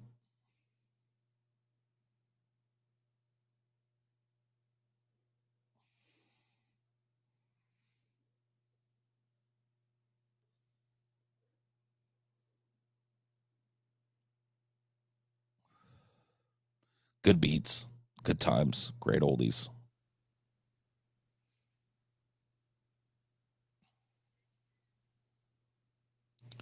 Why would R. Kelly mess with kids when he had grown women all over? I mean, you tell me, dude.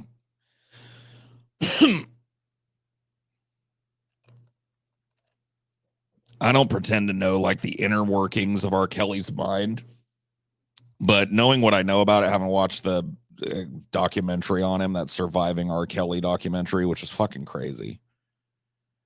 I think that he's a dude. I don't really think it's about the pedophilic stuff with him. I think it's because kids are easily manipulated.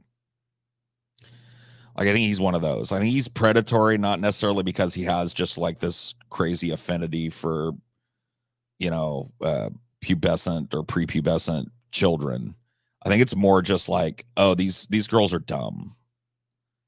They don't know much. Their brains aren't fully developed yet, and that means I can manipulate them into doing whatever I want. Like that's kind of it seems like, and I think that's true of a lot of like child predators and stuff. I feel like I like it's the ones that prey on like teenagers in specific. I think it's more of like a power dynamic thing.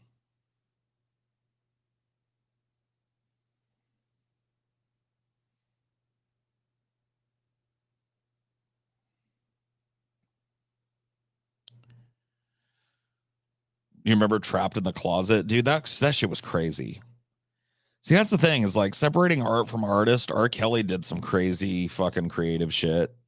Had a pretty nice voice, made some fucking like undeniable anthems, some really memorable R&B stuff. He just happened to be a fucking total creep.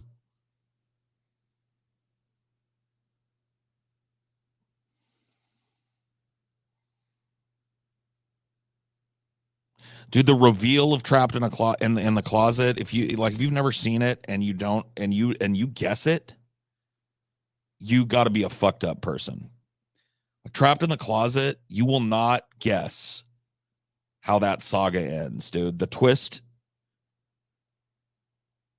in Trapped in the Closet is unrivaled, dude. It is fucking crazy.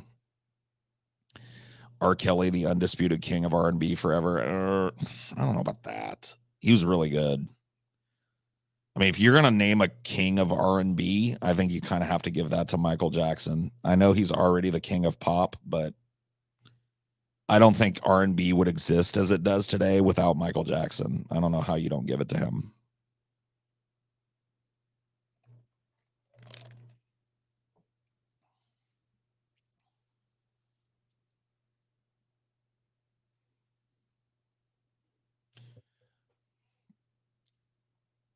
Luther Vandross. I mean, yeah. I mean, a lot of these older guys.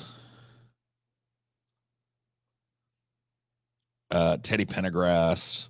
Yeah, Luther.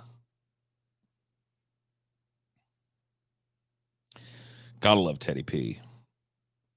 Is MJ guilty? Dude, I don't know, man. I gotta be honest with you. Okay, so I watched, that documentary that came out. Like, I think it's Surviving Neverland or whatever it was. Leaving Neverland, maybe it was. And I listened to the accusations of the two people that are covered in that. And I gotta say, dude, I don't know, man. I don't know. The stuff they describe just sounds like a fucking fantasy. But Michael Jackson was a dude that had enough money that he could basically live in a fantasy. So it's one of those things that like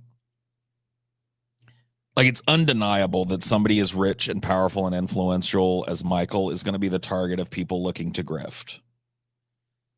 And so, that looms heavy in my mind when I think about Michael Jackson, because he was just out there to be taken advantage of for a lot of people. I really believe that. But there's so many videos debunking that leaving. I know there was inconsistencies that were even pointed out in the Leaving Neverland documentary, where the stories didn't make sense given the context of the other story, or the time frame doesn't match up with reality, or whatever the fuck. Because a person like Michael Jackson, if you claim you were in Paris with him on this date or whatever, you can look into that. Like, people know where Michael Jackson is, Was he in Epstein's flight logs? No. Yeah, he wasn't. And you would think he would be, right?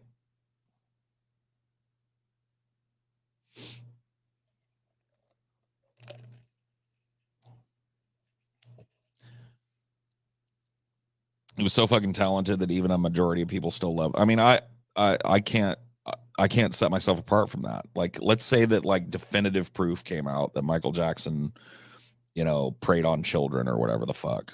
Like, I would hate to hear it, but I still love his music. I'm not gonna stop listening to Michael Jackson over that.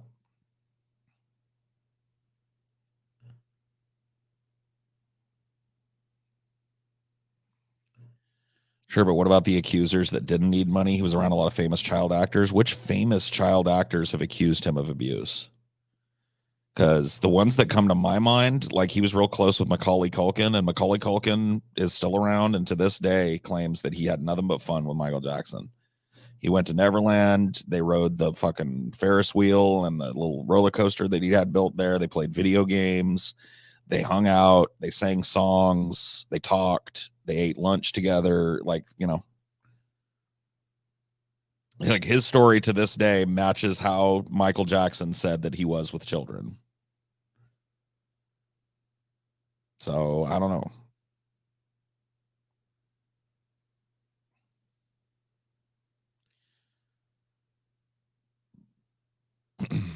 I thought, no. Culkin has never said Michael Jackson did anything wrong. To this day, his story, and it never has changed. People asked him about it because this Michael Jackson drama went on long before he died. So it wasn't like some revelation that happened. Like, people, like, there were accusations and shit, and people knew that he was real close with the Culkins, Macaulay Culkin's whole family.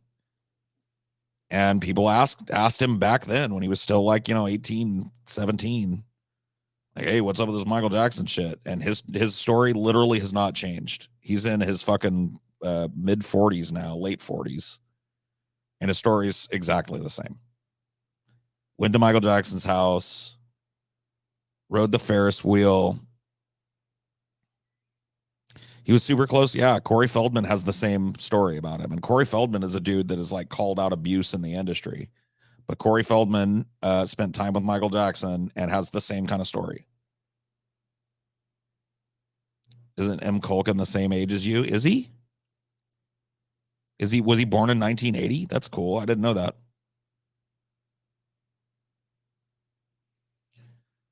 Did he share beds with children? Because, yeah, that's a bad look. I mean, I don't know.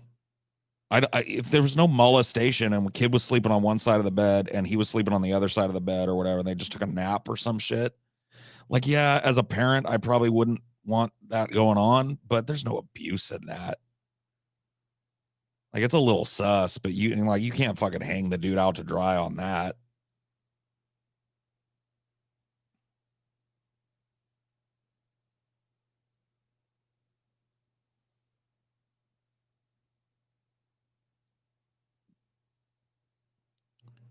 August of 1980. So I'm actually older than Macaulay by a few months. April of 1980. So yeah, we're basically same age. So he'd be 43.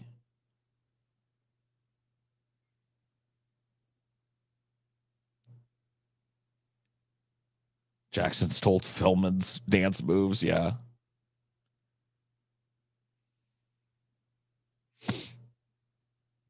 Was a 40-year-old guy in a trailer park. I don't think there would be this much skepticism. Yeah, but I don't think there would be as much impetus for people to try and lie to get money out of him either. Like that, you got to. I understand the criticism, but you got to put it both ways, right?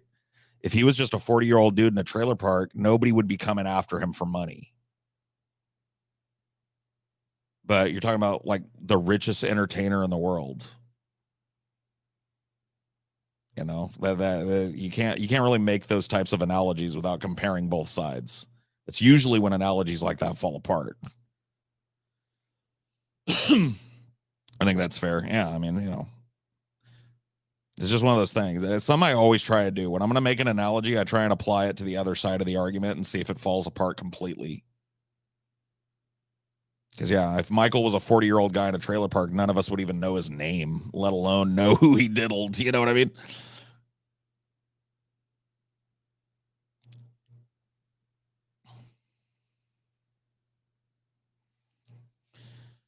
I don't even like being alone in kids' rooms, let alone a bed. Yeah, I mean, I think most people are pretty cautious of that. I didn't have like I guess maybe I had some like uncles and aunts that would come into my room and talk to me when they were hanging out at my mom's house. But like, yeah, not going in the room and like shutting the door and sitting down or whatever. Like with my nieces and nephews, when we get together, we play video games. So they'll be sitting on the couch next to me and on the floor in front of me and stuff, and we're playing video games. And I don't think there's anything wrong with that, But yeah, like going into an individual kid's room alone, shutting the door. I don't think most people would do that. I think most people realize that's kind of a line.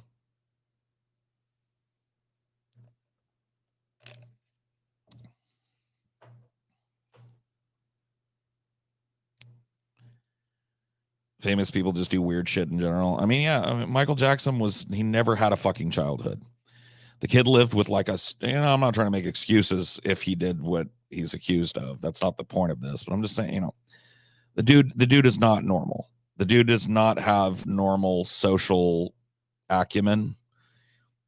He was raised in a bubble his whole life. His dad was an insanely abusive fucking tiger parent that would not allow him to do anything other than learn how to sing and perform. He was molded into that, and then he became one of the most successful musicians in history, surrounded by yes men, surrounded by luxury and privilege. There's this video that's fucking crazy of Michael Jackson. I'm trying to remember who did it.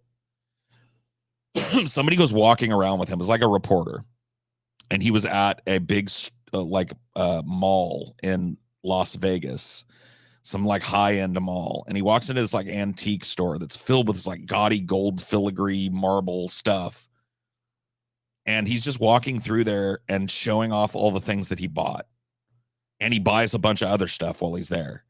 He was like, ooh, yeah, I got these right here, and it's like this giant marble vase, and the guy would look at the price tag. He's like, it's $20,000. Yeah, we got 3 of those. I got all 3 of those. And ooh, and over here we got 4 of these busts. And then he would look at the thing, $15,000 a bust. We got those. I got all of these, right? And his assistant would go, yeah, Michael, we got all those. It's just like all just this shit, you know what I mean? He calls someone yoo-hoo. Yeah, he does. Yoo-hoo. He's trying to get the guy from the store who's walking around with him. He's trying to get his attention. Yoo-hoo. Yoo-hoo. The dude was not. He was not. He was not a well-adjusted person. You know. Martin Bashir. Yeah, you're right. It was a Martin Bashir documentary on him. Yeah. That clip. You should watch that clip. That clip is something else, man. Yoo-hoo.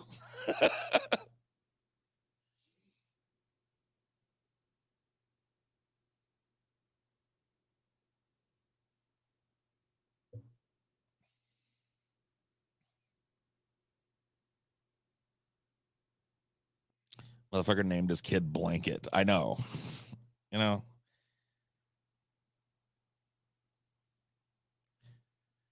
My argument has never been that Michael was just a normal, well-adjusted person. My argument is I have not seen sufficient evidence to say that he's for sure guilty of impropriety with a child, like molestation.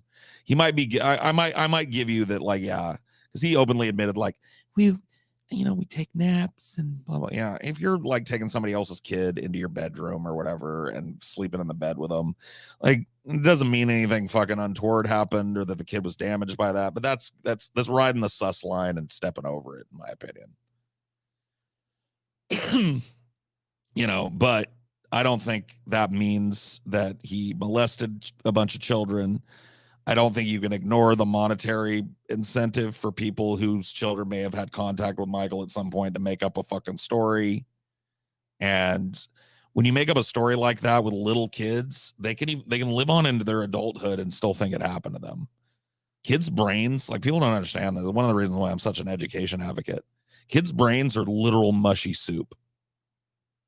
They are literally looking and listening to everybody around them that's an authority figure and slowly but surely building up this fucking human personality. And so if you take a little 5-year-old aside and was like, that man was awful to you, he touched you, and you say it enough times, the kid's going to believe it happened. Like, they're programmed to believe their elders when they tell them to do something.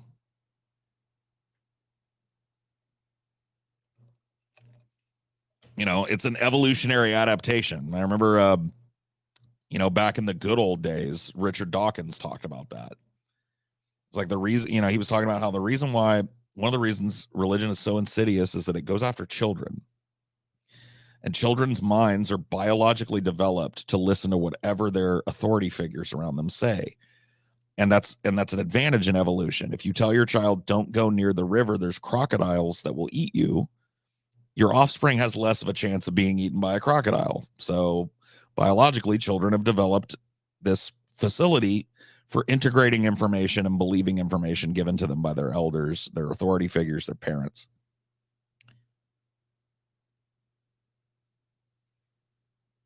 So, I don't think it's honestly, I don't think it's wildly out of wing to say that Michael, who was weird and detached and strange, did something bad with a kid. I don't think that's out of line to assume that maybe that happened. There's certainly, quite a few accusations, but I also don't think it's out of line to assume that, like, there were a couple of predatory families that decided they wanted to, like, they saw another family doing it and they're like, oh, we're cashing in on this. I don't think that's out of the realm of human nature either. So my answer to it is, I don't know. I don't know what the truth is. I don't think we'll ever know what the truth is. And the guy's dead now. He can't speak for himself anymore. Can we get an MJ classic DFF? That would be epic. I'll do it. Yeah, I'll do it because I love Michael Jackson. I think he's super interesting. So yeah, we'll do a deep dive. I'll handle that for you patrons. I'll add it to my list.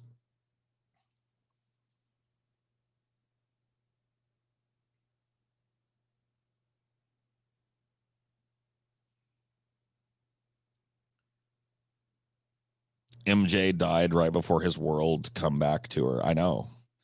Yeah, there's a documentary that was released by his estate called "This Is It," which is awesome, by the way. And it shows, like, the planning, preparation, and rehearsal stages of that concert, his comeback but he died before he was able to perform it. But yeah, "This Is It" is a great documentary, by the way. I recommend you watch it. Super, like, insider back room kind of Michael Jackson moments that you really don't see anywhere else. You got to look at his process, his choreography, his song structuring, and how he works with other musicians to make things sound exactly the way he wants.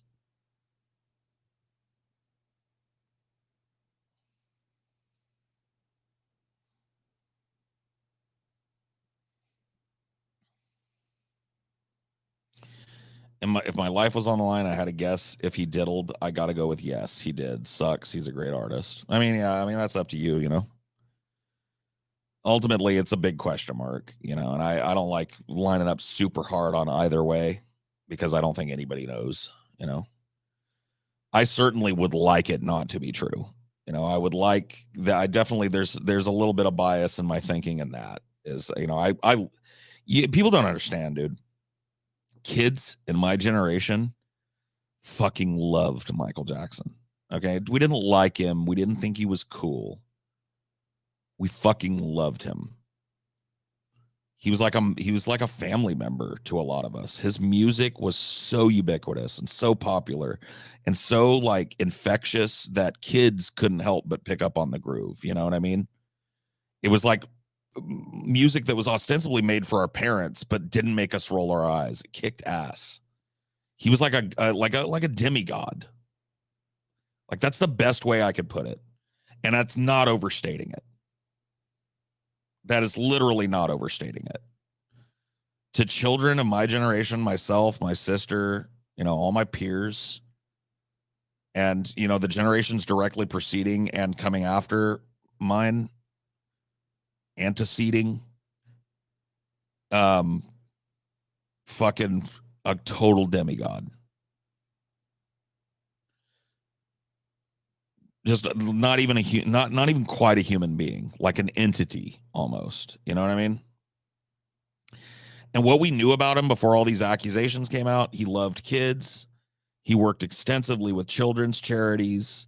He was a big part of the writing of that Children of Their Future song.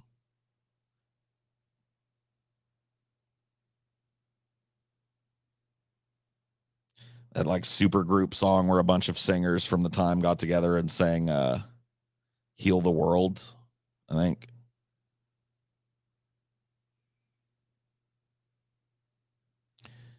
The dude was a demigod on Earth to children. Super fucking influential on everybody I knew's childhood. He was just unavoidable.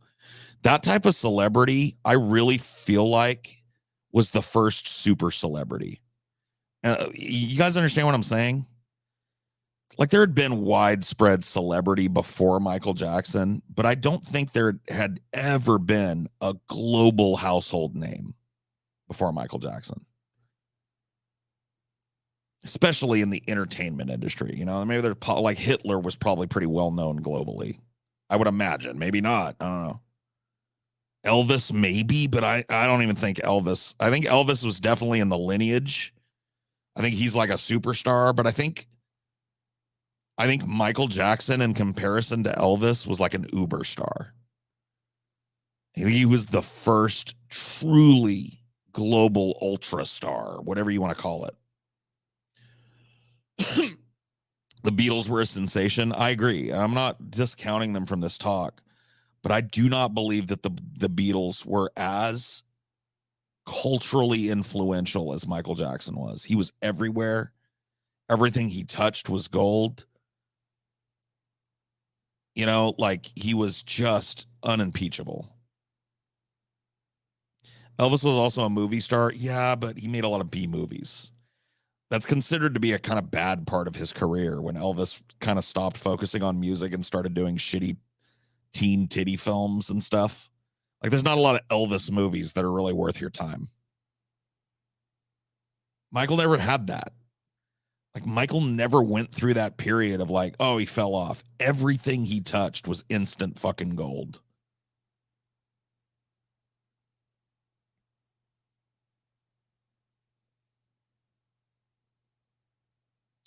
Beatles didn't start the hippie movement. No, I didn't say they did. Maybe somebody in chat did. They're wrong. The Beatles were an important part of the hippie movement, but music was an important part of the hippie movement. So they were part of that landscape. You could spend all night naming artists that were influential during the hippie movement. The Beatles were one of them.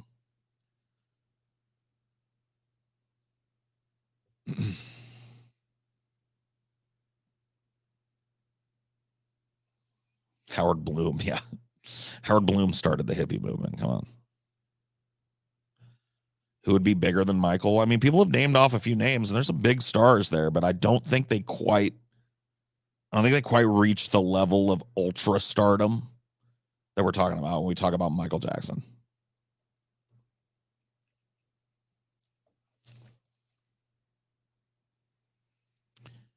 cross-generational too. Like it's the only artist I can ever remember where my parents were super into him and I as a child and all my friends were super into him. Like I literally cannot think of another contemporary artist that even comes close to that. It's like music being made now, and when it comes out, my parents are like, "Oh shit, that's the jam," and all the kids are like, "Oh shit, that's the jam." I can't, I can't think of another contemporary artist of any stripe that has achieved that level. Yeah, I appreciated the beat. I'm not talking about that though. I'm talking about I was dead by the time the Beatles came, or sorry, I was not born by the time the Beatles were already broken up, right? And I appreciated the Beatles as a kid. I liked a lot of the music my parents listened. That's not what I'm talking about. I'm talking about if the Beatles were still making music in the 80s when I was 5, 6, 7, 8, right? And the kids were going like, yeah, Beatles. And mom and dad were going, yeah, Beatles. It would be that. It was contemporary music that was made with such a broad base of appeal that it jumped generations. My grandma was into Michael Jackson, for fuck's sake. She loved him. That's 3 generations of my family all simultaneously loving everything this dude makes.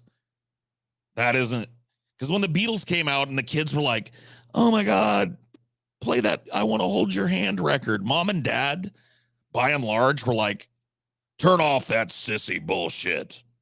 You know what I mean? Like, he had cross appeal, he had regional cross appeal. The South loved Michael Jackson.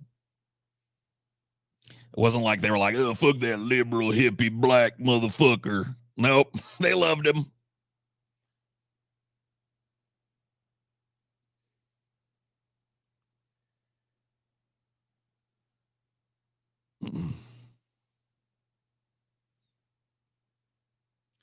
Close contested might be Dua Lipa or Weekend or Taylor Swift. No.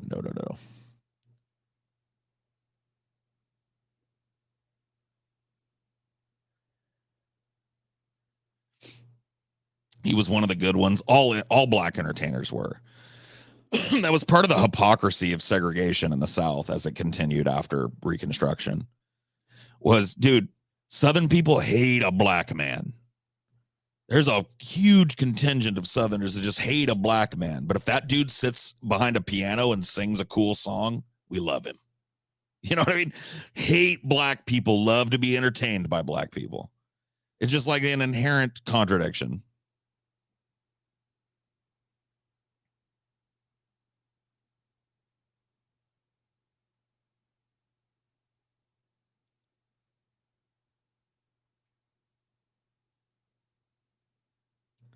Modern day minstrel show. Yeah.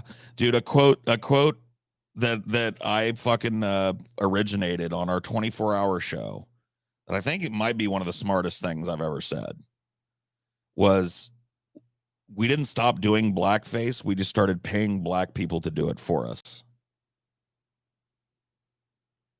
And it's so true. Like it's like undeniably true.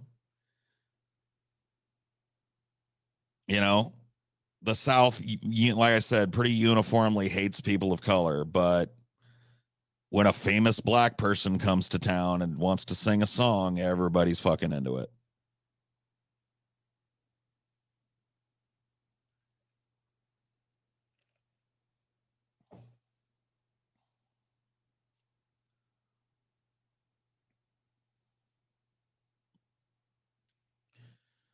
Yes, racism is absolute nonsense. It's absolutely self-defeating, destructive, mind-shrinking nonsense. And I, like I know that they're horrible people and stuff, but I feel genuinely bad for racists because I feel like they're filling holes in their heart with hate. And really what they need is a fucking like a hug and some help, just like all the other poor people in the world. But they've been convinced generationally that all their woes and problems are due to the black man or the brown man or the Indian or, whatever fucking minority, the Muslim, whatever minority is the hot button minority. Now it's trans people, and these people are just hate. They've patched up the holes in their heart and the horrible state of their lives with hatred, and it's just sad. Can't say you feel very sorry for them. I mean, I wouldn't ask you to do this, but go visit one at home. Go visit one. There's a lot of sadness in those houses, dude. The vibe is horrible, and everybody knows it, and everybody feels it, and the whole family suffers. It sucks, dude.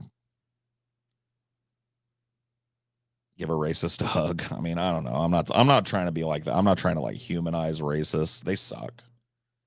But I do feel bad for them. I do. And not in a condescending way either. Just from a psychological perspective, I think they're hurt.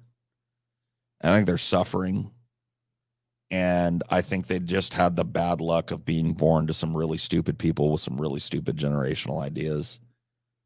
And they learned to cope by blaming all of their fucking life problems on black people or brown people or race mixing or abortion or whatever it is. Trans people. But really, they need help like everybody else. You know what I mean? They need somebody to care for them. And I'm not saying that's what we have to do for racists. I don't think they've earned that from us.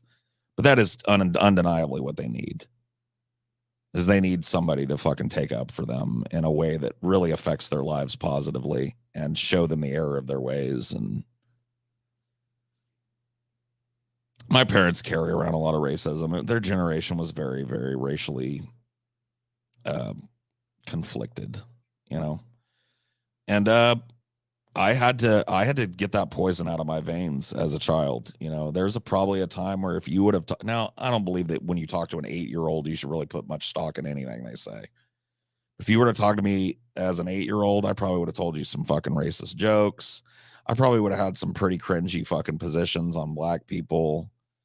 You know what I mean? But when I got old enough to start really questioning my philosophy and also just being exposed to kids of different colors and different racial backgrounds, different cultures and stuff at my school, I started to divest myself from those kind of poisonous ideas. And I'm always thankful for that.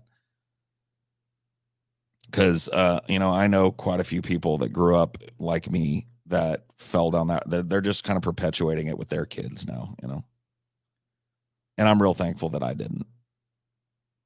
I'm thankful that, my parents at least did a good enough job to give me a mind that knew how to question authority, be skeptical, allow these closely held beliefs to be challenged and stuff. And I'm thankful for that. For sure.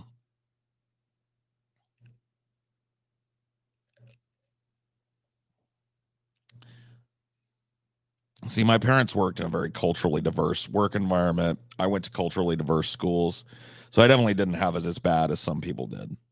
My parents were never like, "Don't you bring that Mexican over here." I had little friends, like a lot of little, especially Hispanic friends.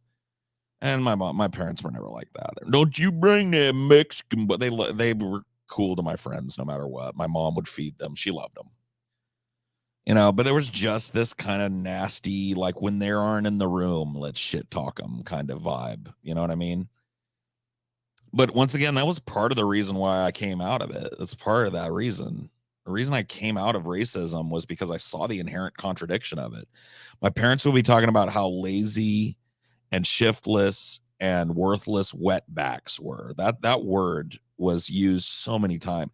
I'm so glad that word has disappeared into the ether, because to me, and I'm just speaking, well, obviously I'm not a black person, but to me that word is the same as the N word. It's just an ugly word. I don't like it being heard and being said at all, but in anger, just because of the way it was thrown around when I was a kid. Wetback, this wetback motherfucker. That they'd be bitching about the wetbacks when they went to shopping the last time. There's this wetback bitch there, and then like Later on that night, a bunch of my parents' union friends would come over. Mexican people, black people, gay people. And it would be a fucking great time, party, everybody drinking, everybody loving each other, hugging, shaking hands, laughing. So it's just like their lives were a standing refutation of the racist content that came out of them, you know.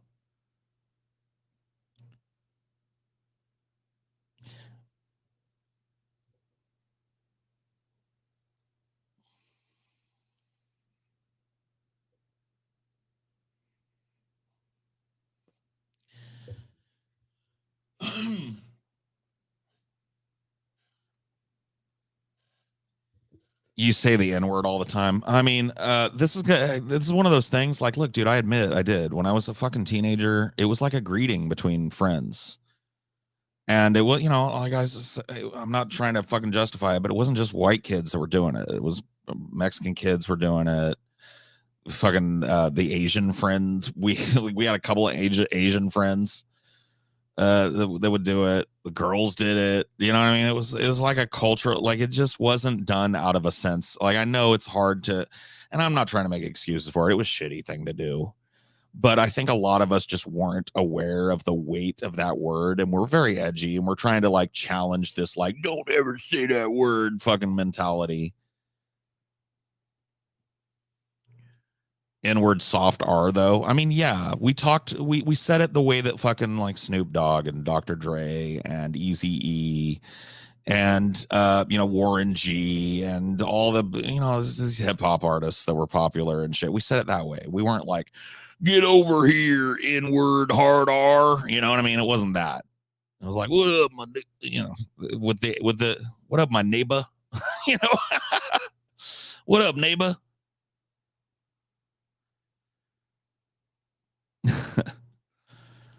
And you know, it was not. I can fucking just like you have to take my word from it. It may have been an inherently, and I think it was racist kind of thing to do, but it really was not done from a position of hatred of black people.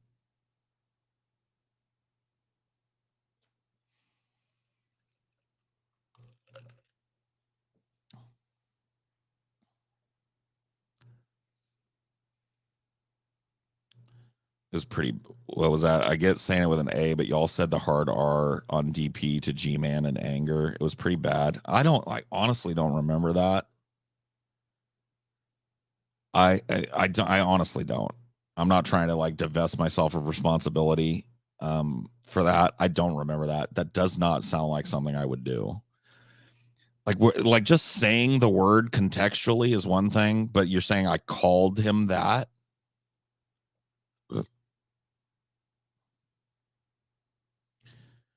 You attack Vosh for his tactical inward though, do I? I don't really think that comes up very often with Vosh when I'm talking about Vosh stuff.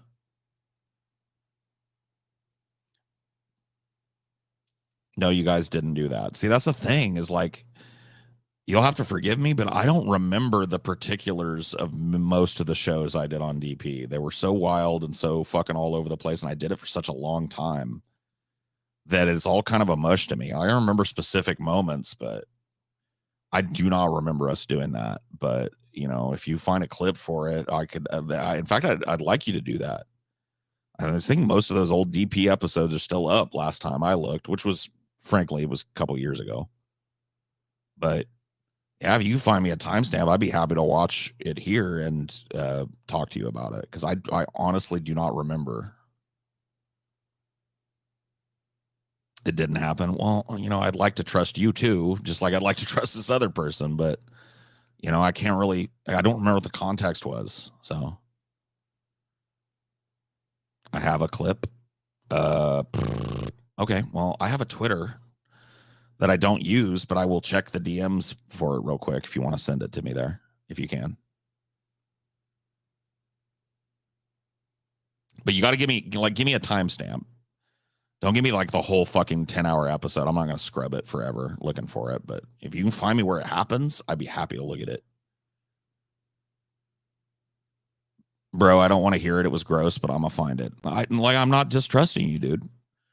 And like honestly, like I don't have any problem saying like if what you describe is how it went down, dude, that was wrong of us. It was a shitty thing to do.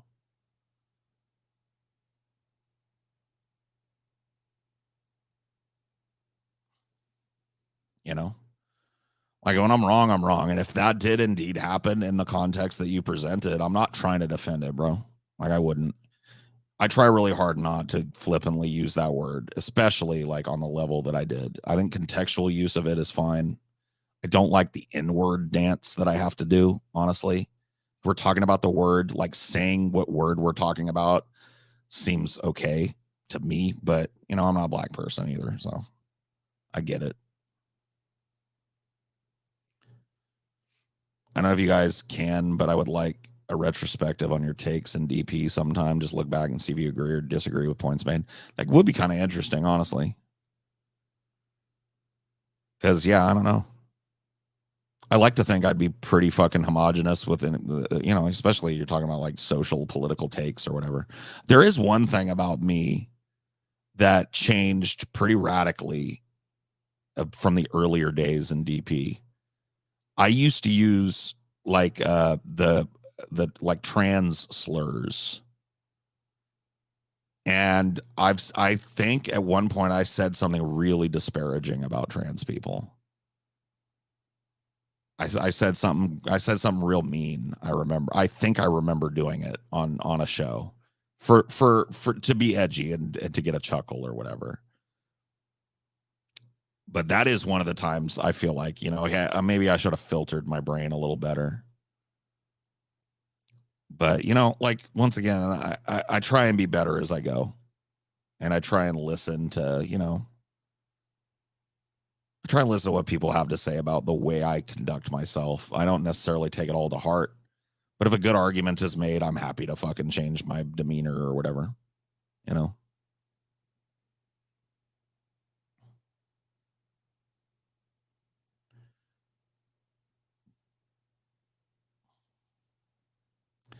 It was an interesting DP clip where you call BLM a terrorist movement.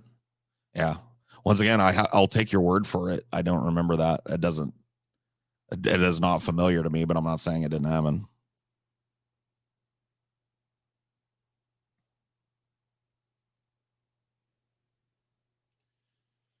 I mean, we did some edgy fucking bullshit, dude, for sure. And I still feel like I have those tendencies, you know. I still feel like I got a little bit of more edge to me than your common fucking internet commentator does. Maybe I'm wrong about that, but I really have tried because I like, look, dude. Ultimately, here's what it was, and maybe this is like not the right place for it to come from, but I thought about it. I was like, do I want to immediately chase black people out of my audience? No. And I know black people are not interested in hearing their 100th fucking this is why I use the N word and why it's okay. I know they've probably heard that fucking a million times in their life. So I don't want to subject black people to the ability of that. It doesn't avail me of anything to say that word all the fucking time. So I really do my best to just not have it cross my lips. It slips out every once in a while. I don't know what to say. Same thing with like, I don't know. I have less of a reservation in saying the word faggot, but that's just because I am I'm a faggot. You know what I mean? I don't know. I feel like I've got a little bit of fucking juice to use that word, maybe.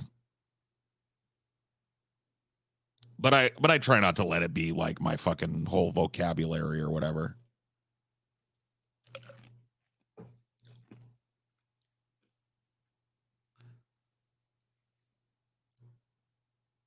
Um 90s usage. Yeah, I mean that's a stupid like when us 90s people try and go like, well, yeah, we say gay a lot, but gay didn't mean that's like when I hear the same fucking thing when southern people go like, well, have you looked up the N-word? N-word means an ignorant person. It don't mean black. That's how we're using it. I just hear it that way. I'm just like, you're just justifying it, dude. It's exactly the same argument, bro. When people from the 90s go like, and I know I've made that argument before, but just to let you know, like I don't say it a whole lot now because I don't think that that argument is correct. I don't think you can go like, yeah, we said gay, but we didn't mean gay, we meant lame. And it's like, why was gay the word chosen for lame? You know what I mean?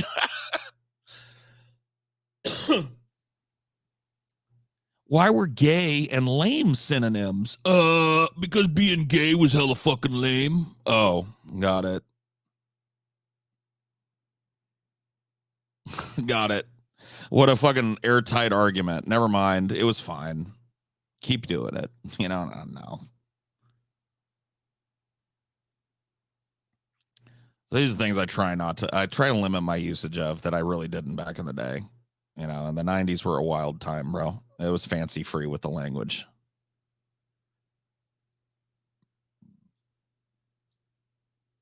Don't do that. Just don't do it. That's gay, dude. It's gay to do that shit now.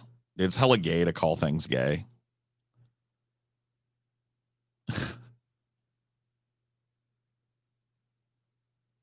Dude, you guys have all heard that N-word rant from the fucking country people, right?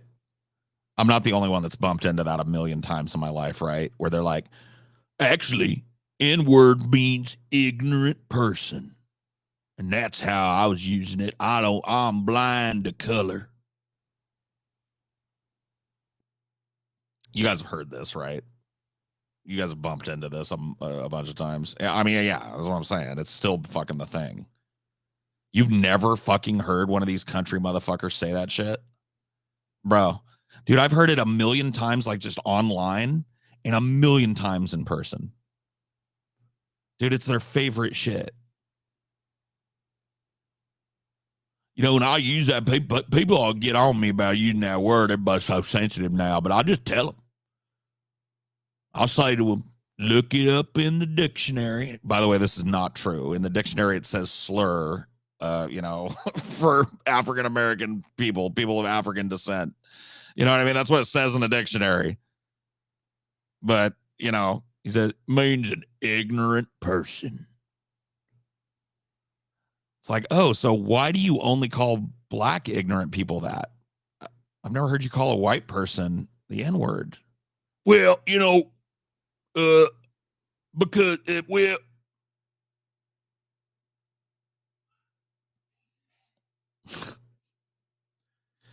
I've never heard you talk about that fucking boss that you have that's got his head up his ass. I've never heard you call him the N word.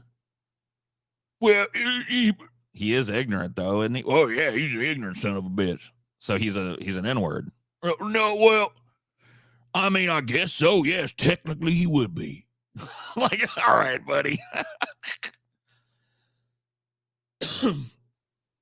Why is it okay for them to say it? I mean, it's not for me to say what's like, look, dude, ultimately the world doesn't end.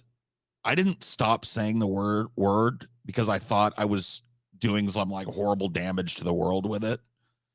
I stopped saying the word because I didn't want to be seen as a racist piece of fucking shit.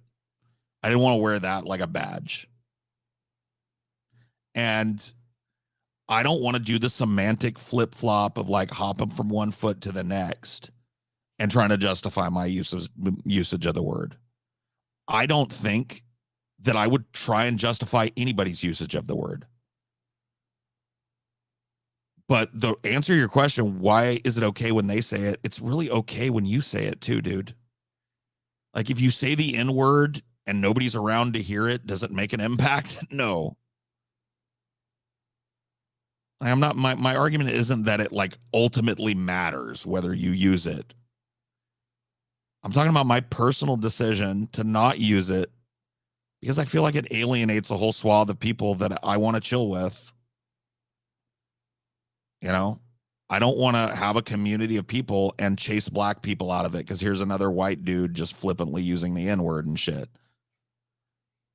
I don't expect black people are going to hang around and listen to my hackneyed fucking explanation for why it's okay for me to use it as a horrible word. You know? So I don't do that. You know, there are super hyper contextual like times where I might use the word just to get through the conversation or to demonstrate, something, but very limited, Is it okay for them rappers to say it, though? I didn't say it was. But I think it's okay for anybody to say any word that they want. I don't think that the world is going to stop spinning on its axis if anybody says any single word. It's about the context. The devil is in the details. You probably heard that.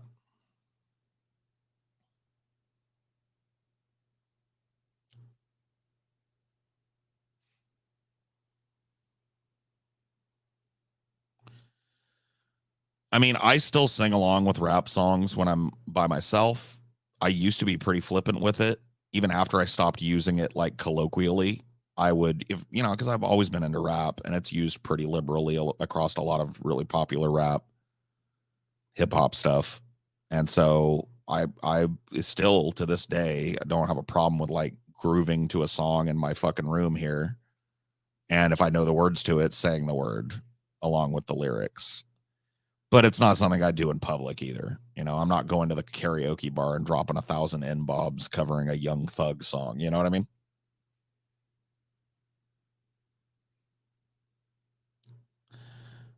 I can't remember what artist it was, but I was watching this concert footage, this like festival footage, and it was like a Swedish festival.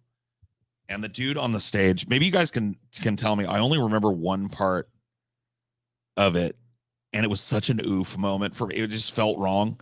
So like it was just showing him on the stage. And there's a song where he's talking about hooking up with a chick. And the line is, she sucked an inward soul. I got to cash app that. That's the line. I don't know if anybody's going to be able to find out who that is, but it was that guy. And he was rapping that song. And all you could see was him. And right when he got to that part where he drops the N-bomb, she sucked an inward. The camera flips and looks out at the audience, and it's broad daylight. And dude, it looks like somebody spilled the milk. You know what I mean? And they're all singing along. Roddy Ricch. Yeah, I think you're right. I think it is Roddy Ricch.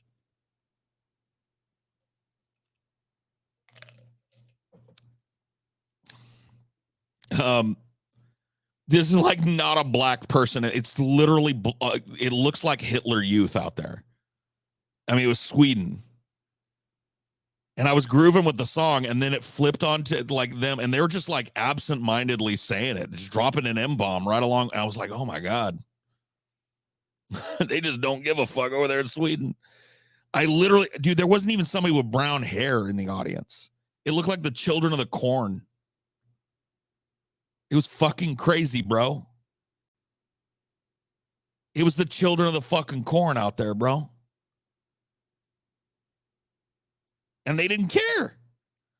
And Roddy Ricch didn't care.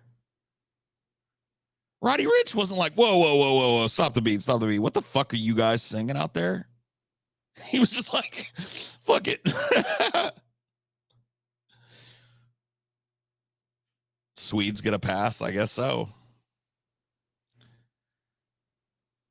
They don't know what that means. I think they know what it means, dude.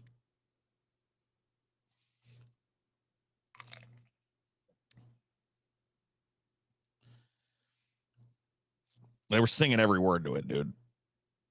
They knew every line. They kept cutting the beat out, and they're just letting, I love it when a crowd is that hype where you can just cut out all the beat and they'll keep the song going and then bring the beat back in. That's so dope. I love being at a concert like that.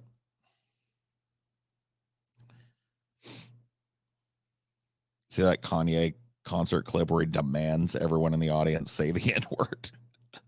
No, but that sounds like yay.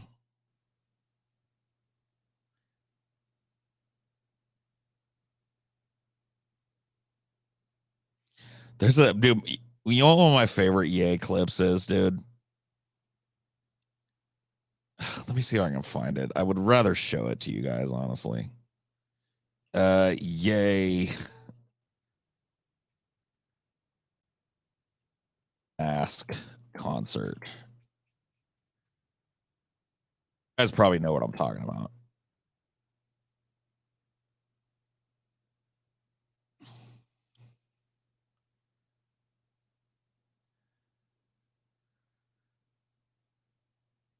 All right. Yeah, this is going to be the whole video, but this is just like, so the Mike Myers clip, dude, I literally cannot watch that. The fucking panic and uncomfortability that goes across Mike Myers, I think it broke him. Mike Myers was never funny again after that moment. I think it literally shattered him as a person.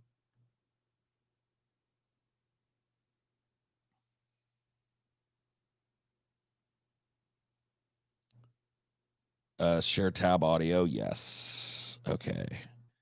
You guys have to tell me if you can you hear that? Can you hear the auto tune? Or do I need to? Is the volume good too?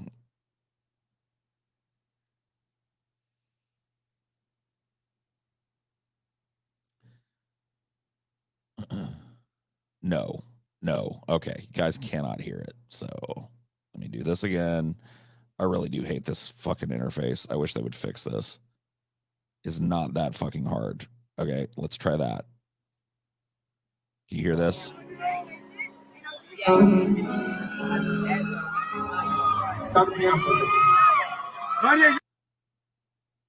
So no sound there or sound. Heard. Okay, cool. All right, we got to figure it out.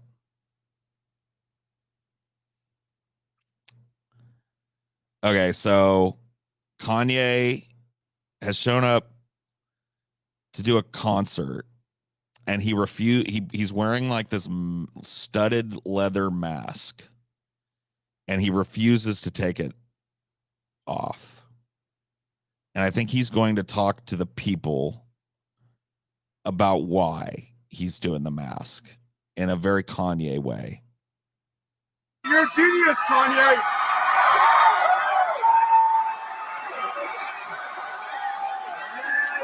We're pushing it.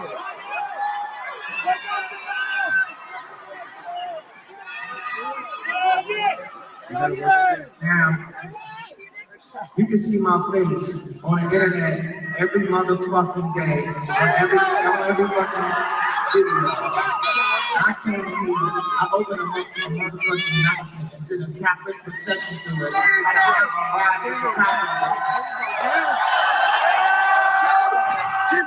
to tell me I give you my art. Now tell me something. Now tell me something. Y'all can do this show the way I would do this show.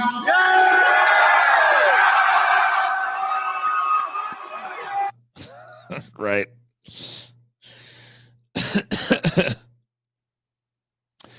He talked about this again at another, because he did this for a while.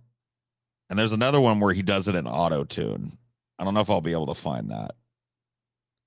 I have no idea what he's saying. Yeah, I know what he does, bro. You either love Kanye or you hate him.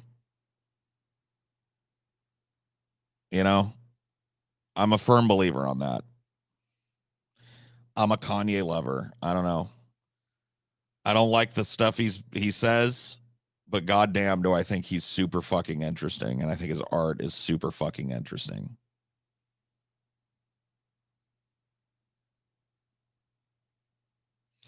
Paul, you want to see the N-word G-Man thing? Yeah, we can take a look at it. Did you send it to my Twitter? I'll go look.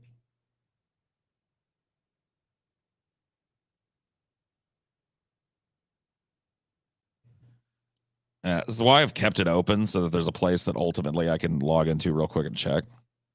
But I not even remember how to use Twitter at this point. Okay, message requests. All right, I don't see anything in here new, but go ahead and send it. Okay, 2 people. I need to get rid of some of these others. July, yeah, I need to delete conversation. No, I don't want to block anybody. I don't know.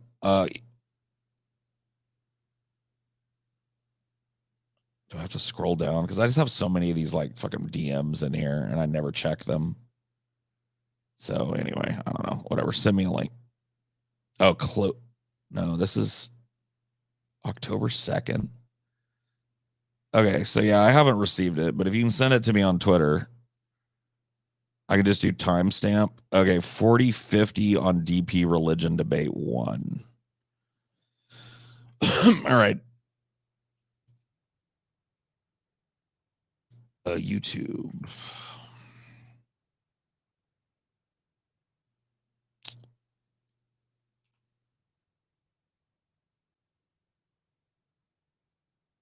Okay, DP Religion Debates. First, Debate 2. Religion Debate 1, you said? Yeah, Debate 1. And you said 40. Okay. 4050 under live. I just searched DP Religion Debate and it took me right to where I think it is. So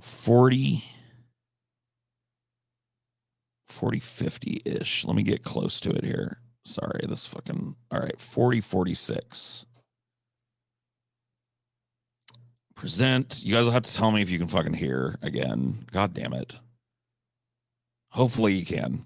I think you can. I think you will be able to. Full butt. So much amazing atheism. Can you guys hear him there? I don't want to play it and then have you guys not hear it. Hopefully I'll get it figured out to where this won't be a problem in the future, but for now it's a piece of shit. All right. So this is the timestamp, and is this the right video? Who was it that was putting me up on game on this? Smoke Pert. Is this the right video? I'm on the correct video, right? Religion Debate 1, Paul's Ego, TJ Kirk versus the Brett King posse. Okay. Just double checking, making sure we're on the right thing, right time. At 4050 is what you said. We're at 4048. All right, here we go. I'm going to let it rock. Curious. Why do I You want the N-word so much? why do I use the word nigger so much? Oh yeah, why do you use that word so much? Wait Wait a minute. I use Use that word so much. Which word are you talking That's about, ignorant. TJ? What is wrong with the word nigger. Oh, I'm sorry. You broke up a little bit. Which word? Nigger. Oh, okay. Oh, okay, nigger. Got it. Nigger. That's the Yeah, one. so atheists are racist, right? No, I'm not racist at all. You represent all atheists on YouTube, so I mean, I'm not, but I'm not. Okay. So we're not calling G-Man that word. But this is not a good look. Dude, I'm not even going to defend it. This is a bad look, dude. This is bad. This is bad shit. Shouldn't have done it. I mean, it's clear we're doing it to troll him. He knows what he's doing. Yeah, and he knows what we're doing too.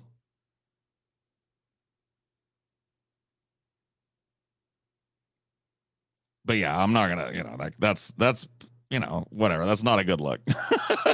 That's not good.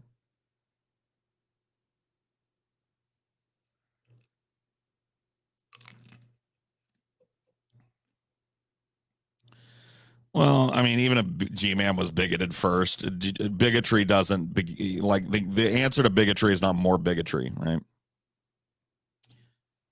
It's just kind of, it's like, I understand the contextual use of it. TJ was just trolling him with it because he just accused TJ of using it all the time, which has never really been true. Like, TJ, like, I guess it was a person that didn't shy away from using it contextually. But I don't think TJ was ever like the most flippant, egregious, and that's what G-Man said. And so TJ's doing the whole like, well, now I'm going to do it because you just accused me of doing it.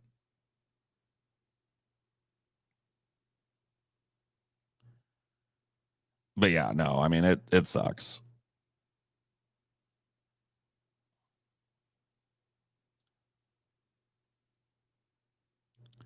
It was like 10 tactical N-bombs in 1 minute. Yeah, I know, man. Pretty crazy, huh? What was this? 9 years ago. Hey, man, Different decade, different rules, you know. No, I ain't making no excuses. That's pretty dumb. I mean, it's like, and the thing about it is too, is like, if this was a smarter dude sitting here, but the fact that we like are doing this to pwn and to make fun of and to trigger G-Man just kind of like makes it even worse, dude. G-Man was dumber than the fucking day was long, dude.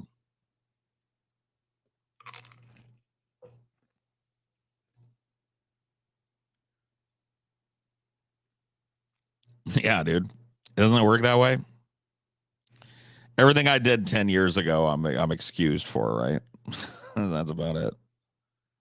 There's a 10-year statute of limitations on shit like this. It was funny. Yeah, I mean, times was different. Edgelordy shit like that was not frowned upon as hard back in the day, and was kind of understood coming from a group of guys like us that were super fucking leftist, super fucking, you know, pro LGBT and pro POC and all that shit. You know, it gives a false impression. Once again, it's why I stopped using it and stopped defending my use of it, because I feel like it's a discussion that goes nowhere, and I honestly feel like most of the time that people arguing against me are correct, or at least closer to correct than I am.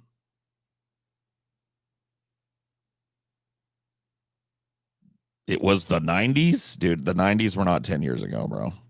Did you just wake up?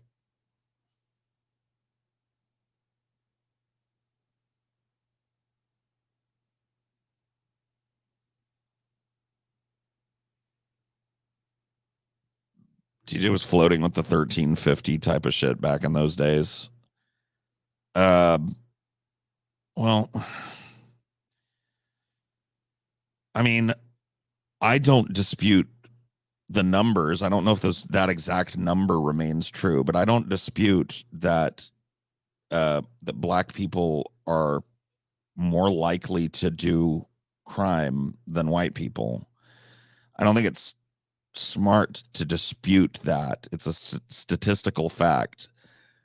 The problem is that when people talk about it, they don't talk about any of the reasons for that or any of the mitigating circumstances of that. So number one, black neighborhoods are over policed. This is true everywhere in every state in America. If there is a black dominated geographical neighborhood, it will have a heavy police presence.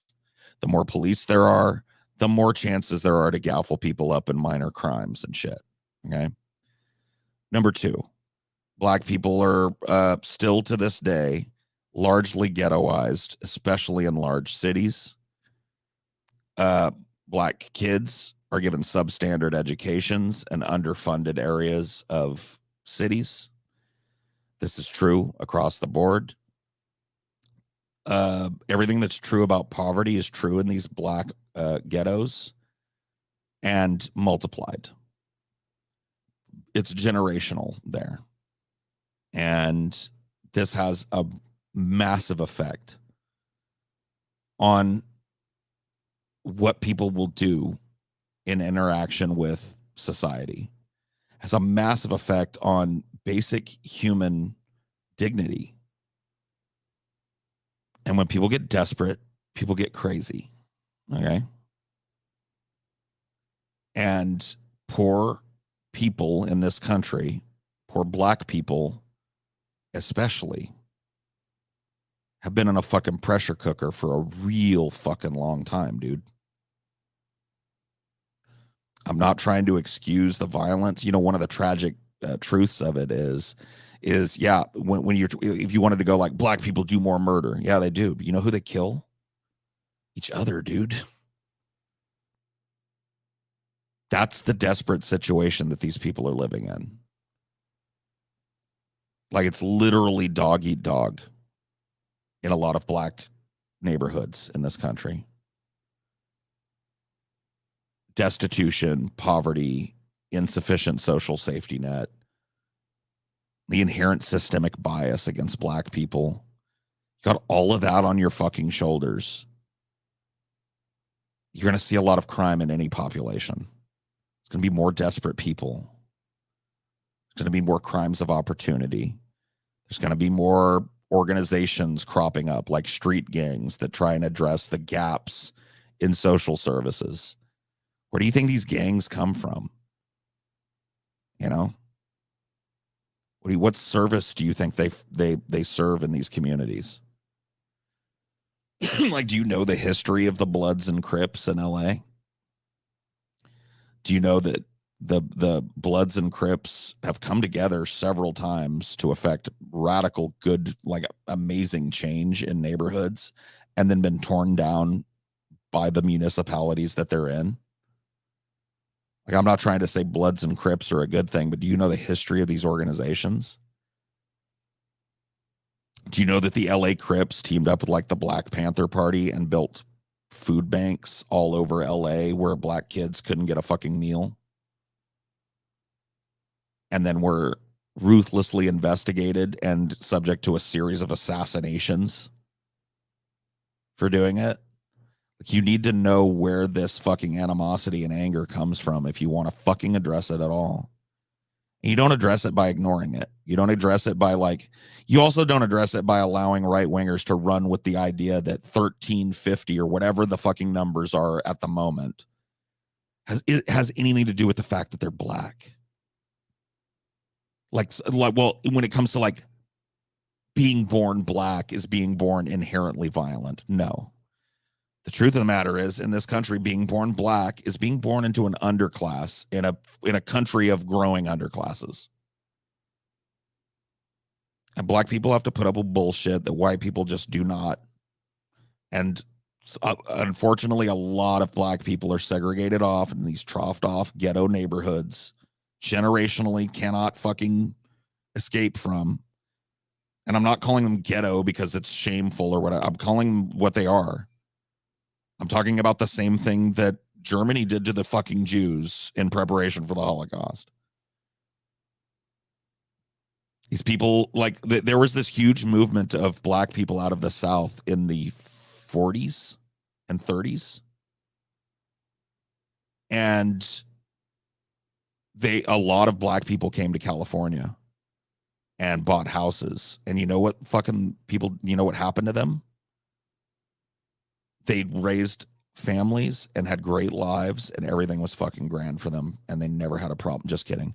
The white landlords and landowners and neighborhoods formed these like community organizations and put racial, like literal segregation built right into it, right in California too. They did this elsewhere, but California particularly egregious for this, especially in LA. We don't want black people were buying up homes, getting good factory jobs, and doing exactly what I said. And then the white landlords got together and functionally kicked the black people back into the South. You don't get to own a home in this community. Sorry. Get out. Here's fair market value for your house. You're not allowed to live in this community. Get out.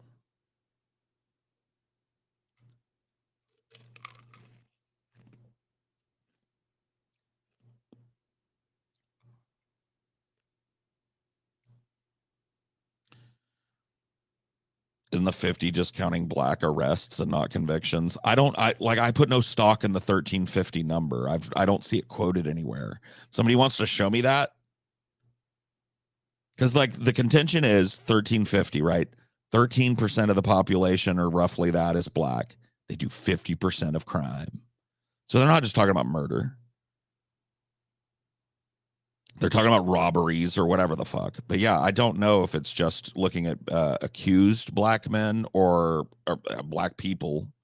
But it is disproportionately black men, by the way. Slavery never stopped. I don't know if you guys know this. We just came up with a governmental structure that people would morally agree with. And we locked up a generation of black men.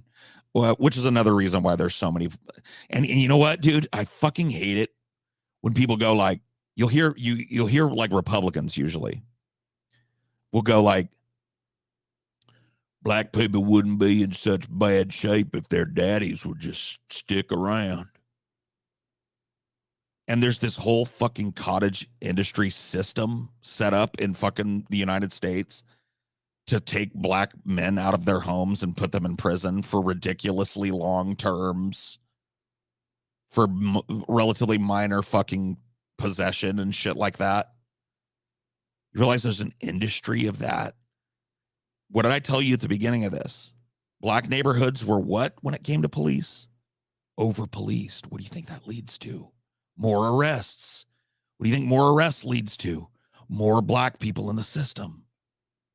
What do you think more black people in the system leads to? White people pointing at it and going, see, they're violent.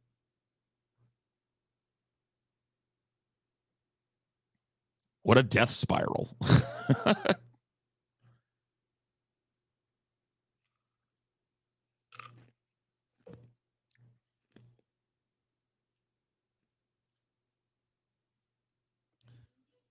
People just don't understand the fucking context behind numbers. Numbers are used as a weapon by stupid people to convince stupid people of things. Because numbers are malleable. And if you really don't look at something, you go, oh, God damn. But to say that like genetically black people are just more violent, and that's the reason why crime statistics shake out the way they do nationally here in America, is you wanting to be ignorant of 400 fucking years of slavery trade on this continent. Okay? We've got to go through a very fucking complex and a very dark and depressing and fucking sad history. And we've got to talk about the very small amount of time between here and there. I mean, when I was alive, I was watching news reports a lot. I used to watch the news a lot as a kid. Every day. I remember seeing multiple news reports of, this is Stella B. Arthur. She is 102 years old today, and she is one of the last surviving people to be enslaved in this country. Like, that is not that fucking long ago, guys. If that old 102-year-old woman talked to me through the fucking TV and gave a cogent interview, you want to tell me that's ancient history, bro?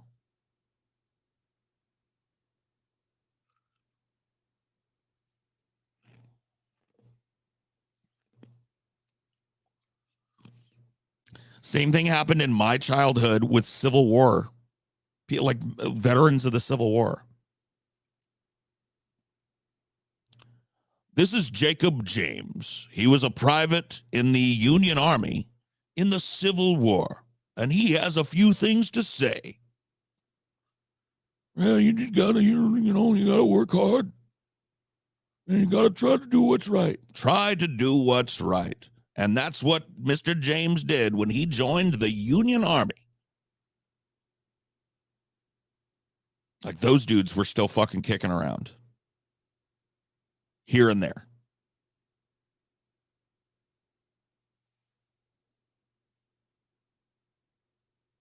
So you want to tell me this was like ancient history and that black people need to just get over it, especially in the environment that they were supposed to get over it in, which is called Jim Crow, by the way.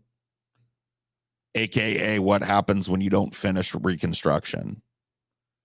So if you think slavery were the end of, like, slavery was the end of black people's woes, you're sorely mistaken. You're ignorant of American history, or like recent American history.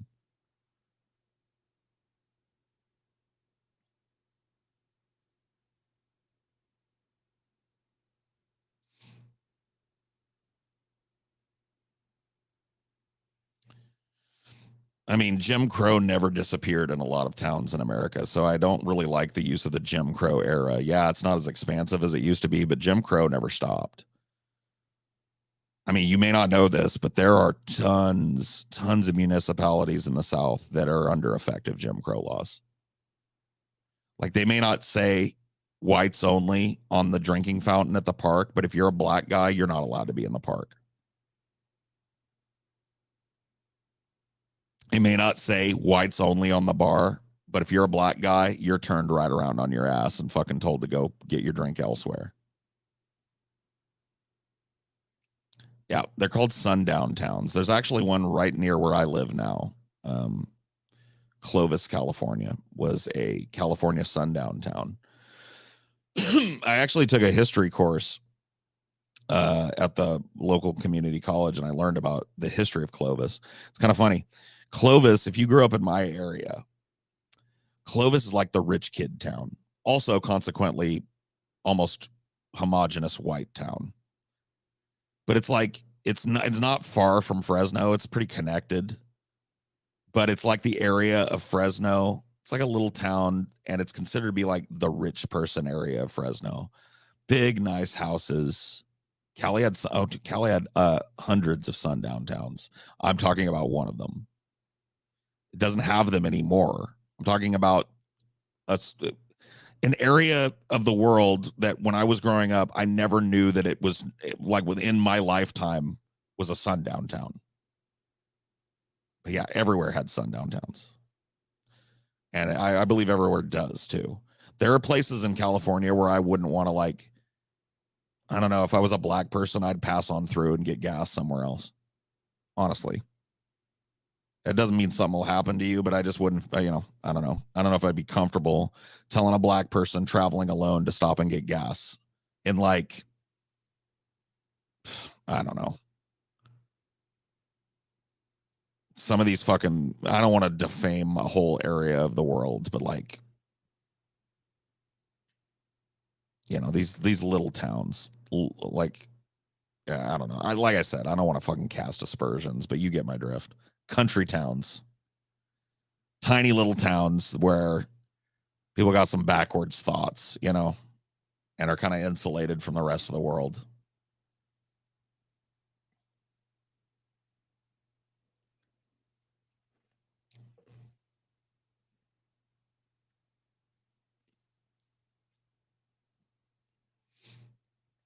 But anyway, this town, the history professor I had brought in, it was from a local museum, like archive, and obviously wasn't on display a lot, but he was a member of like the museum staff. He was able to check it out. It was an old metal sign that was hanging up in Clovis in 1981 when it was finally taken down. And it had a cartoon sunset. It was like a metal sign.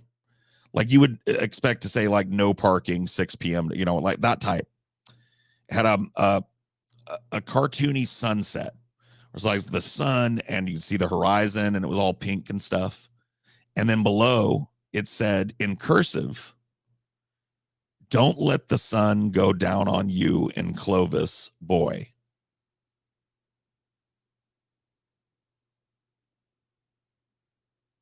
That's why they're called sundown towns. So this is another thing that black people had to deal with. During the day, in the daylight hours, you're tolerated, but move on through. After night, though, your ass will never be heard of again. You come through this fucking town. Sundown, you get out of town.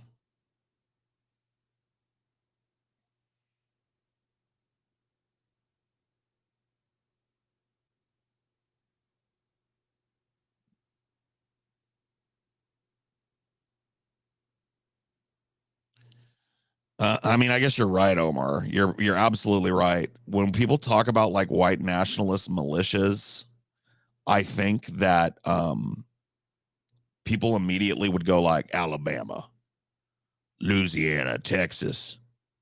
I hate to say it. California's got the largest neo-Nazi organization in America. In fact, the area that I grew up in is not far from where they do business.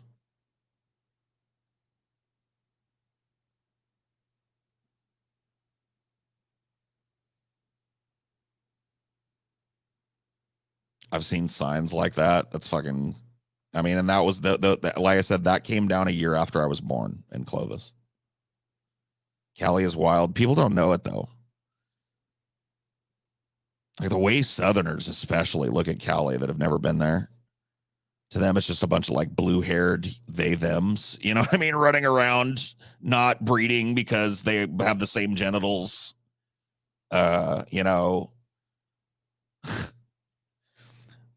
letting immigrants camp out in their backyard or whatever the fuck. And it's like literally like, dude, I grew up in a horse riding town. So you may not know this. One of the most significant breeders. You guys know anything about horses? I don't know much about horses. But one of the things I learned growing up, I had a horse growing up. So I know a little bit more about horses maybe than the average person does, because I actually had a horse. But I don't know much about them. But one of the things I learned about horses is the most expensive, like what would you say is the most expensive horse? We're talking about breeds of horse. So like a Clydesdale would be like the Budweiser horse. Big with the big hoofs and the big mane, right? We're talking like what breed of horse? Georgie already got it. Arabian stallions, right? A fucking like afternoon walk from the property I grew up on is one of the most amazing Arabian stallion ranches in the world. They don't allow people in, so it's not very well known. It's literally on a thoroughfare that's like there's nowhere to stop. Their property begins where the road ends, and they don't like court media attention because they don't have to. They breed stallions for Saudi princes and shit.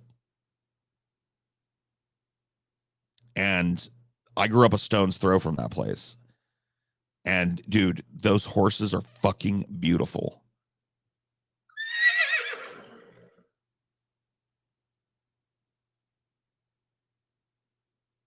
No joke.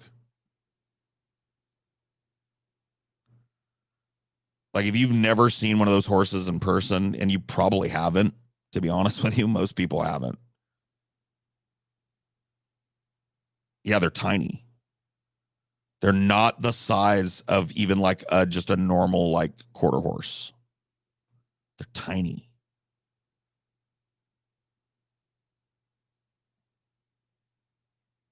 I feel like this story is going to take a dark turn. No, not really. I haven't been out that way in a long time, but the last time I was out there, they were still there, and they were still running the ranch. I saw Arabians there. You have to understand, like the rare breeds of these horses, the pure bloodlines of these horses, like the Saudi princes, Qatari royal family, fucking Dubai, you know, businessmen, they will fucking pay $100 million to buy a stallion, and it's genetics basically. So if you're like growing these things, you know, like that's what you're farming. All I know is like wherever those people actually lived, I don't think they lived in that little ranch house that's on that property. But maybe they did. Maybe they're just simple folks that had hundreds of millions of dollars. Crazy.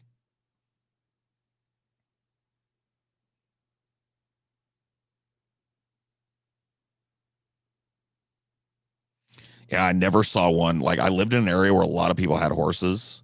I never saw one of those out of that containment. Like those were like when those got sold, they were whisked away in the middle of the night in an armored fucking horse carrier and shit. Never saw it happen.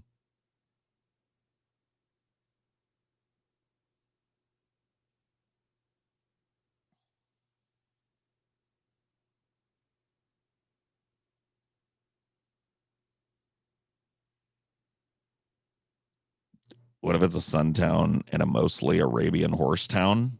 There's no such thing as an Arabian horse town. There just happened to be a really large, significant sized Arabian breeder in the little town I grew up in.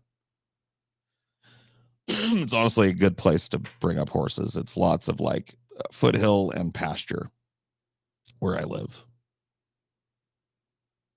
So horses do well. I know how to ride a horse. Like I'm not I'm not like a trained horseback stunt person or whatever. But I can like, throw my leg over a horse and ride it. It's like riding a bike. Like once you learn how to do it, you really never forget how to do it. Like I can go through the motions in my head. Especially like when you're 6 feet tall, getting on a horse is real easy. I feel like it gets harder the shorter you are. Because that's the more extreme angle that you've got to throw that leg over and get over that. And if you're a small person trying to get on a big horse, that's tough. Poor horse. I wouldn't get on a fucking Arabian. Okay, I'd break its back. But dude, like a quarter horse, Clydesdale, I'd get on one of those motherfuckers. They wouldn't even notice I was back there. I'd be like, they'd think like, oh, just like a big ass fly landed on me. Oh well. Those motherfuckers pull like, 78-ton carts through the mud. They're fine.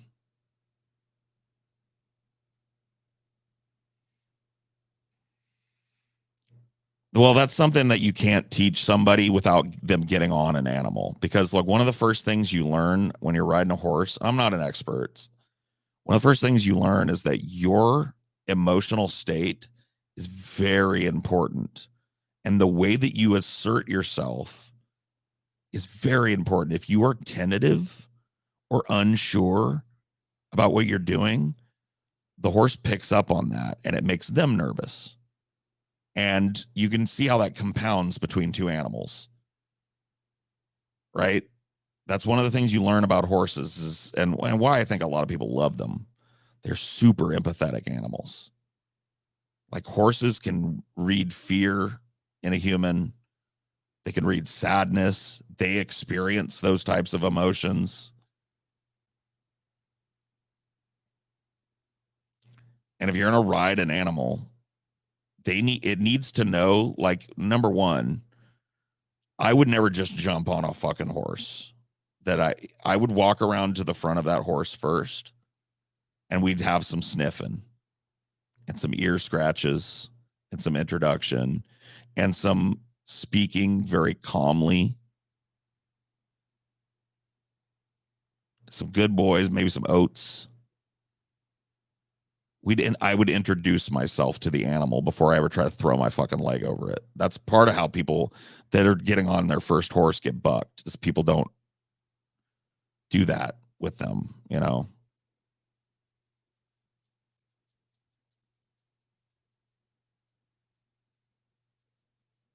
Can the horse tell how amazed I am by its majesty? I think that's a yes.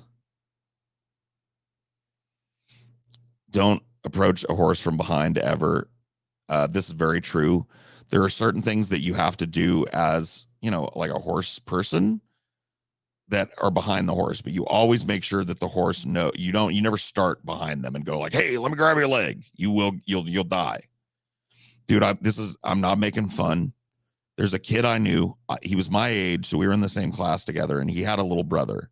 And his little brother was, how annoying little brothers are, but whatever. He was fine. And he fucked around with a horse. Not like that. He approached a horse from behind and was fucking around, and the horse reared up and kicked. And dude, he had fucking extensive brain damage. It took the kid 2 years to walk. And he was tarted. I don't mean to be mean, but he got, like literally, he was in special classes for the rest of his life.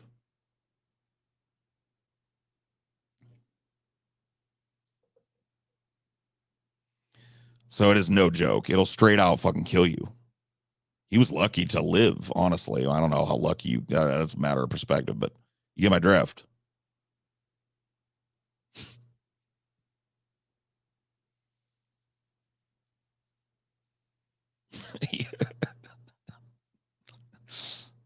I'm sorry, dude. fucked up. But like, that's the thing. Yeah, you don't walk up behind a fucking horse. If you got to go back and like you're shoeing a horse, you got to brush its tail. You know, number one, you could do a lot of that from the around the side of a horse. But number two, if you got to be back there, you let them know where you are. Hey, it's me. You run your hand down their flank and you let them know, like, hey, I'm back here. It's me. And let them look back because horses can see they can bend, you know. They'll look back and see who you are, make sure that that's the person I trust. It's cool. Go ahead and brush my tail, human. And you're fine. They're not going to kick you. Never eaten horse meat. All right. Let me give a caveat on that knowingly. I've eaten at a lot of really sketchy hole in the wall, like Mexican joints in my life. And I'm not casting any aspersions. I'm just saying that like horse meat is used to supplement low quality meat and not just in Europe. Okay.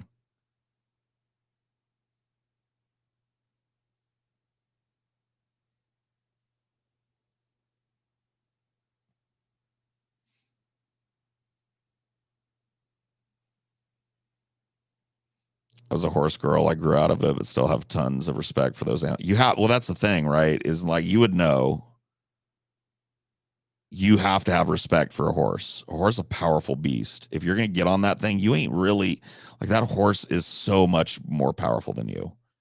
And if you don't have a calm, knowing, confident respect for that, horse is not going to like you, dude. Yeah, it will know. It literally will feel it coming out of you and infer it from how you're acting. And it'll fucking, depending on the type of horse you're getting on and how well how well saddle broke it is, you might get thrown, kicked, bit. They'll bite you. People don't know horses will do that shit. A horse that's pissed off at you or feeling some bad fucking vibes off of you will straight out fucking bite you. And that shit hurts. You seen them teeth? Them big old fucking chiclet choppers? That's right. You heard it. You heard it straight from horse's mouth.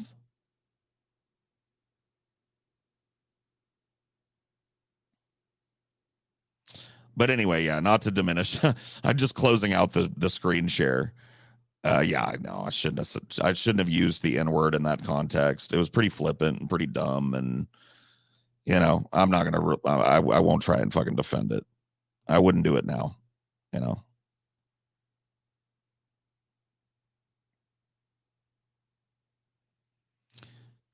Oh yeah, dude. You're so right.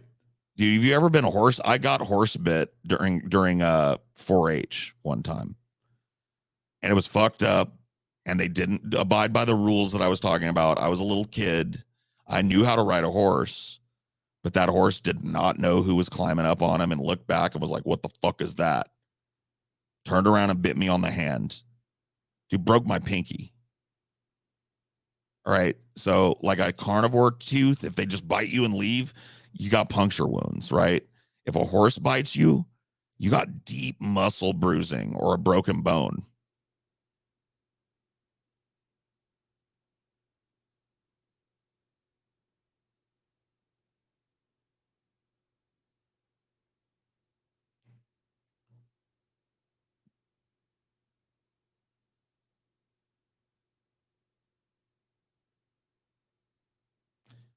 Rip. Just look what they do to an apple. Oh my God, I know. Do that. If everybody in the world could feed a horse an apple, just give them a whole apple and watch what happens with it. You'll know. Dude, they turn it into fucking paste in a second. They're just like, it's like you picked up like a Cheeto puff, like a cheesy poof. And we're like, oh, just like, what? Flat hand. Yeah.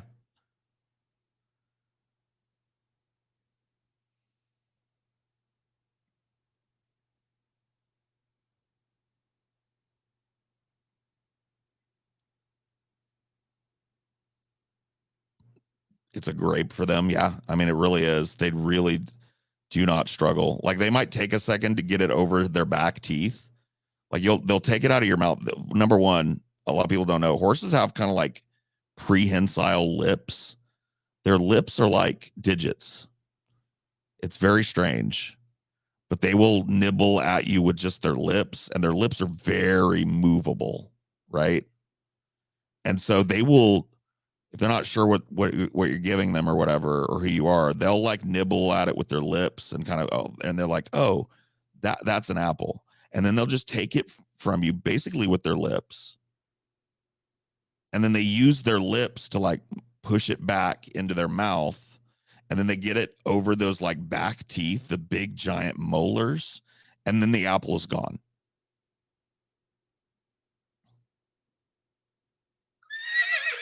I don't have any apples right now, Horace. I'm sorry. He asked for an apple.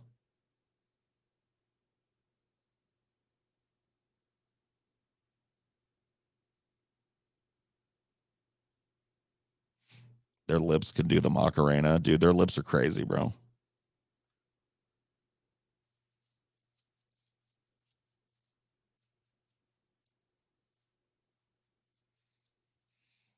Dude, horses are like, this is a thing. Like animals are just that way, bro. Especially like mammalian animals. Like, dude, my little dog, Dinor, he knows, dude, if I'm having a bad day mentally or whatever, sad, he will not, dude, he doesn't care. He will not leave my side, period. And he knows, you know what I mean? He picks up on my vibe. And that's true of a lot of animals. It's true of a lot of fucking animals.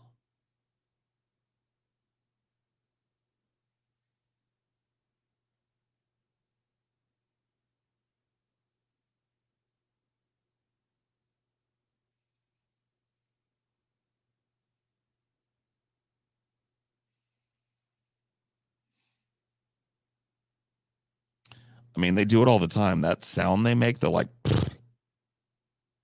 that's them just like blowing, you know, air through their big flappy fucking crazy lips. But yeah, they do smell. They're like cats. Cats do that shit. Is that the Fleming response you were talking about? Because cats do that shit where they like open their mouth a little bit when they're trying to smell something. They're like,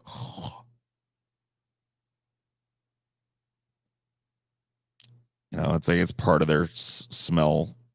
Yeah, the same response. Yeah, yeah.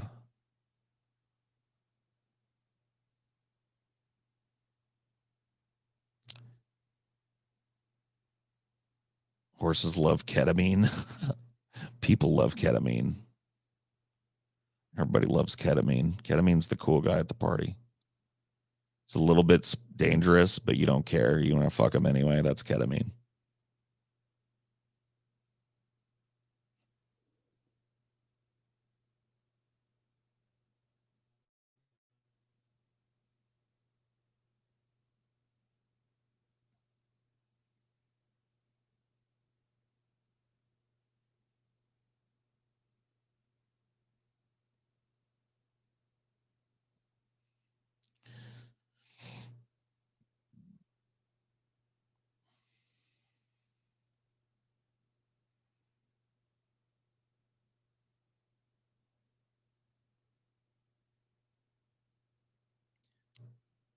People are eating horse paste. Oh yeah.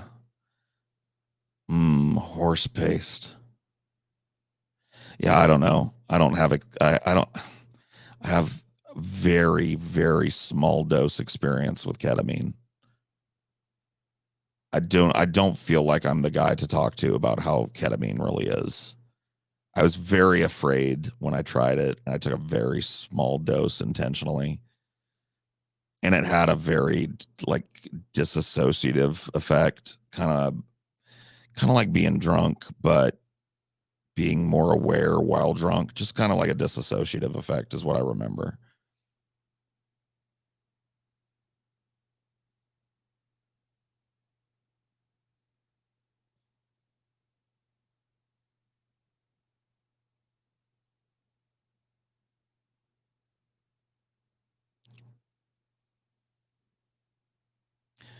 I didn't like it very much either. It was not super pleasant with me. I've tried a few hard drugs in my day, and none of them really, I don't know. Well, that's not true. Opiates were definitely one that I flirted with in a very dangerous way in my 20s.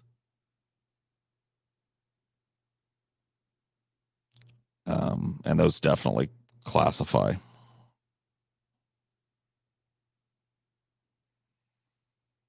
I mean, I don't know if ketamine's a hard drug or whatever. That's such a stupid term anyway, but I know what it means in my head. It's like less of a fuck around drug and more of a this is a serious drug and you need to know what you're doing. That's what I mean when I say hard drugs. Like if you want to smoke a joint, do it. Like even if you really hate how it makes you feel, it only lasts a little bit and you're fine. You know, I would never say that about ketamine to somebody. You know what I mean? Like, so I would never tell somebody like, oh yeah, dude, you know, pop some Percocets or whatever. Like, no.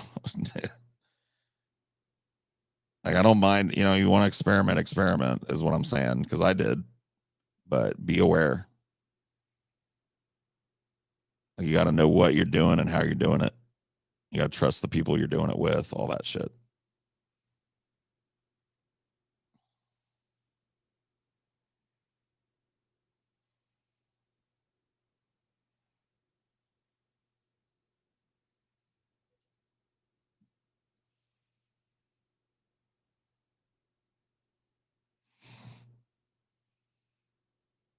Good seeing you, Paul. Yeah, Blair Witch. Good seeing you.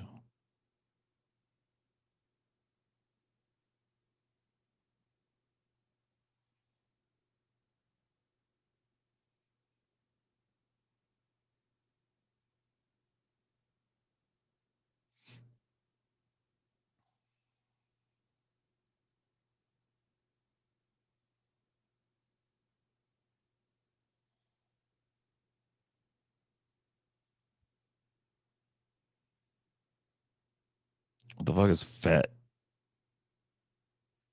Dude, are you smoking Boba Fett's ashes? What the fuck is Fett, dude? You smoke Fett every day? What the fuck is Fett?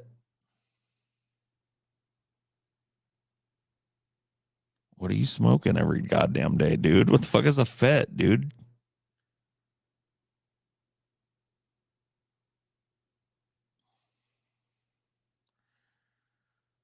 Boba Fett, bro?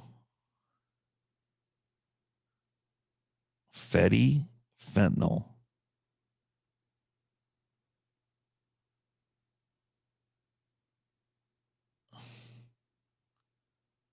Why is it Fett? Wouldn't it be Fent?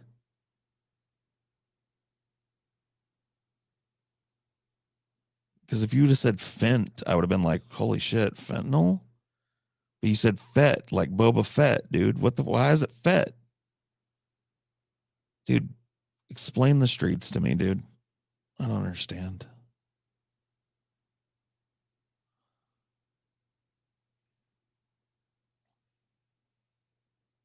Someone said confetti. I mean, I've heard of Fetty Wap, but I think he's alive. Are you smoking on Fetty Wap's eye? The eye that he lost? Is that Fett?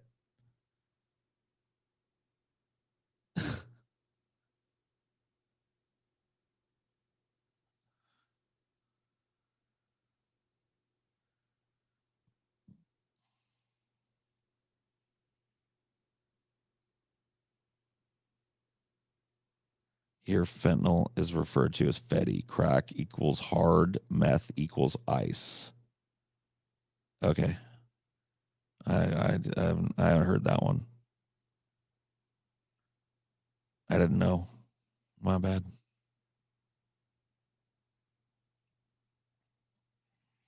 Smoking his missing eye. That would be good lore. Yeah. Sounds like some juggalo shit to me, honestly, which is not bad.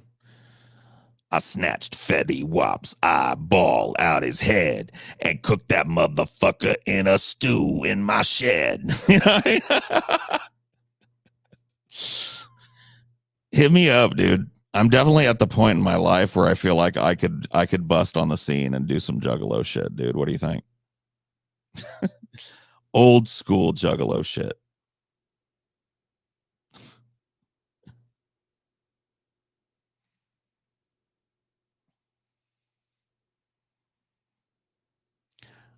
I snatched his ass up and I stripped him butt naked. I put a pineapple in his ass and he said, "Please, Violent J, let me go." I looked at him and said, "Fetty Wap, hell no."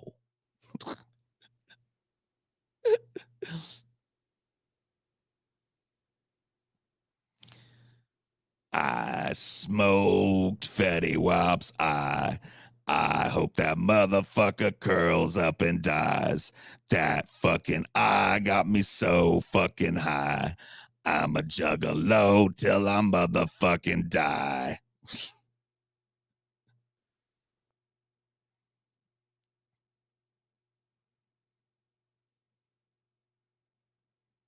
Recorded that, sending to the police. Got it.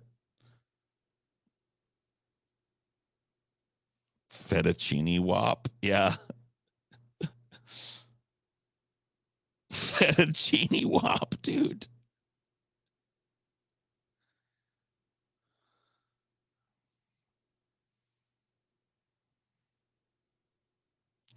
Paul, thoughts on ball sucking?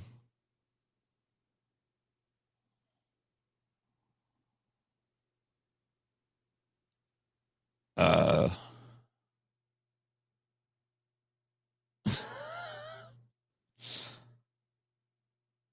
mean, it's all right, you know, but it ain't necessary.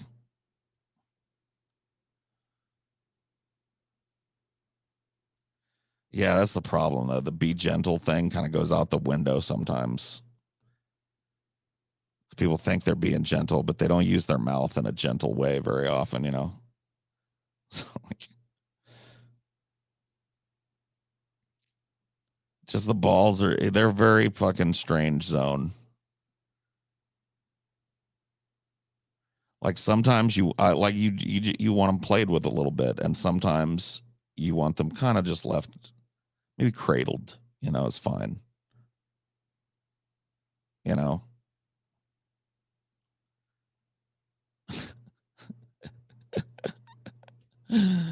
What?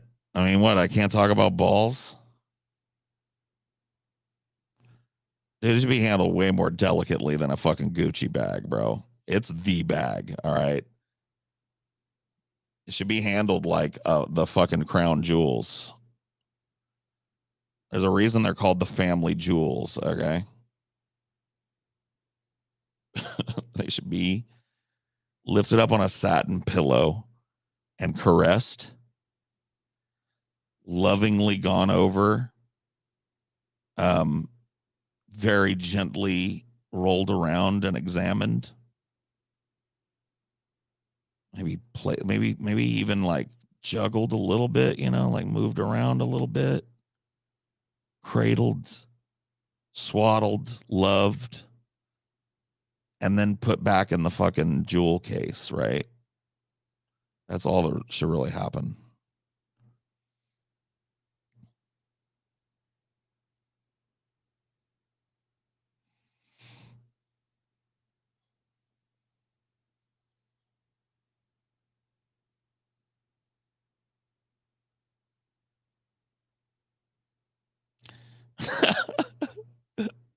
Balls should do the slapping, not vice versa. Yes, exactly.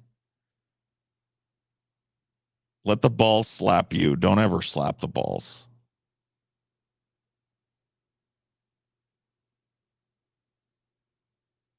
Thoughts on receiving analingus? I don't know. It's not my thing. You know, I don't poo-poo, no pun intended, people that do it. Sorry, I couldn't keep that one together. I don't poo-poo people.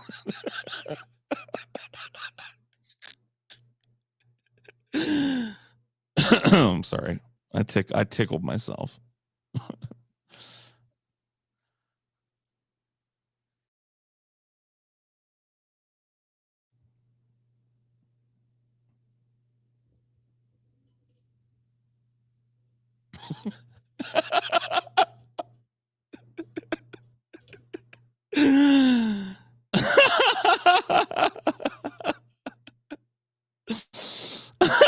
What do you feel about that? Dude, that's a great joke, dude. I've never heard. Dude, is that a Paul's Ego original? Guy said to me, "Oh, what do you think about getting your ass eaten out there, Paul's Ego?" And I said, "Well, it's not for me, but I don't poo-poo it though." Dude, that's a Paul's Ego original right there, bro. Don't let anybody steal it from me, dude. That's my comedy, okay?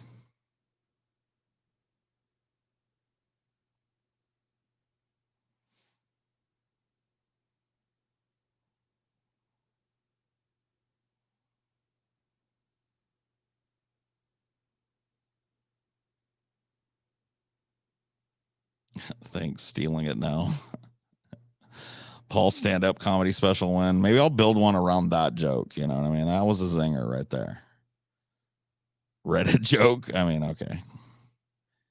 Paul, thoughts on the Botswana genocide of 1933? Listen, what the Botswanis went through in 1933, I don't even want to discuss, because I think it would bring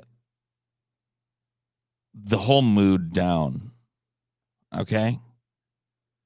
I could give you an exact accounting of the Botswanan genocide of 1933. But I just do not want to bring the mood down. And honestly, it would take too much time. I mean, I've been going for 3 hours. It would take too much time.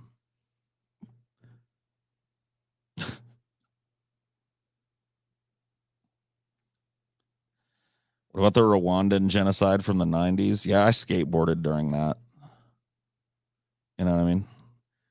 I played Nintendo games and Genesis games while that was going on. I remember. Paul made a whole video on bot. Yeah, dude, I know, but people still want to hear, you know, if my thoughts have evolved.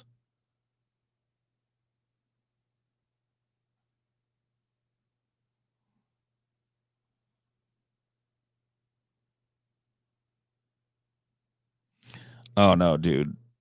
Hotel Rwanda was a light day. Okay. Compared to what happened to the Botswanese in 1933. I can't even bring myself to choke out the words to say what happened to those Botswanese, dude. But I could if I really had to, but I'm not going to, dude.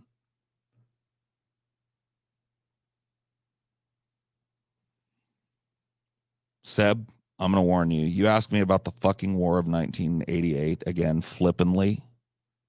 Listen to me, dude. That's like walking up to a fucking World War I veteran and going like, "Oh yeah, how's it feel to be back in the trenches, old man? Oh yeah, how's it feel to be sucking mud while fucking German artillery shells burst over your head, watching your buddies die and fucking standing in a puddle of their blood for hours? Oh yeah, you know what I mean? Don't do that to me, dude. That's not fair. You wouldn't do it. It hurts way too much to talk about. It's too deep. It's too honest. It's too real. Okay? Do not ask me about the fucking war of 1988, okay? I try and forget that. Fuck. You son of a bitch. Triggered me now. Got me fucking weepy. What happened in the war of 1988? It was a scar upon not just humanity, but the Milky Way galaxy, if not the universe. For a second there, when you asked that question so flippantly, I was belly crawling through the fucking shit with my friends again, man.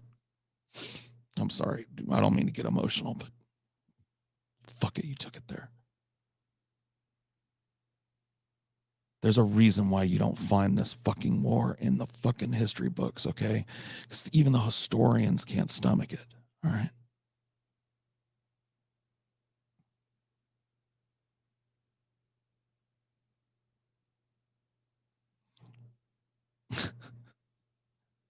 Yes, one-winged angel, that is true. The only thing that I think is worse to flippantly bring up than the War of 1988 to a veteran of that war like me is the disruption of international maritime trade.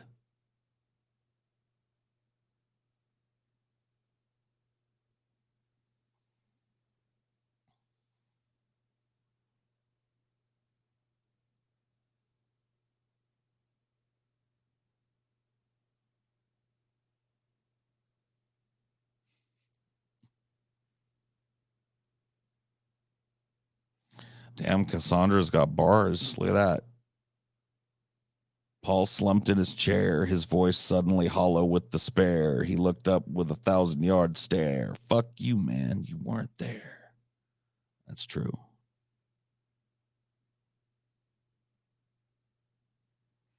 Shang Tsung wins.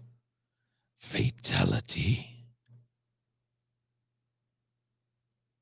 Baraka versus Sub-Zero. Round 1. Fight.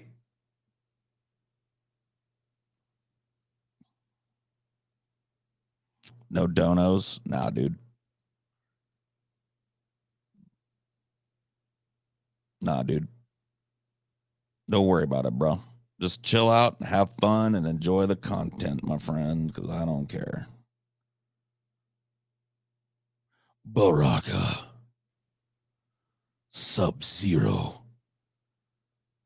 Scorpion. Liu Kang. Kano. Shang Tsung.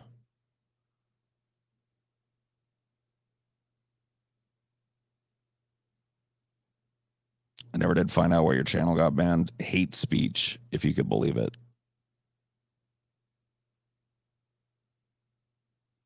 No reference to any particular hate speech, but just like, you're going for hate speech. Oh, okay. Yeah. Yeah, I know.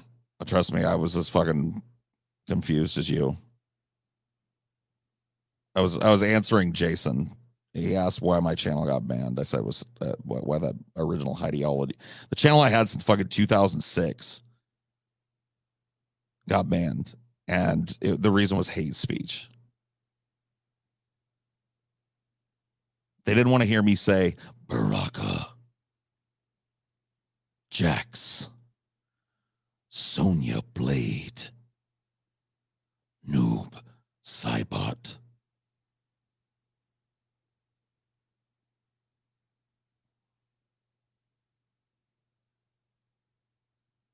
For calling G-Man the N-word? No, that happened on, that's on the Drunken Peasants right now, and it's still up.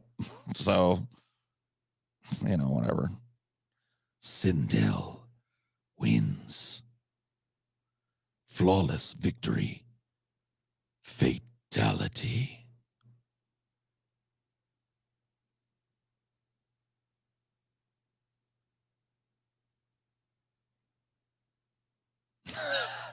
I know you would, Jason. You, dude, I remember the first, if you guys go back and watch the first Manatee Showdown that I had on DP, Jason, he brought you. You were his missile strike against me. You remember this, Jason?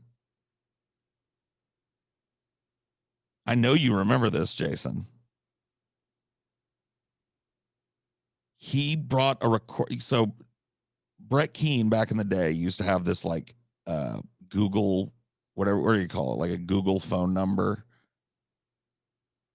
where it had like a voicemail box and people could call in and he would respond to what they. He was basically just bait for people to say ridiculous things to him. So anyway, I show up on DP to face off against the manatee, and dude, he held back for a while too. He let me fuck on him for a while, and then he goes like,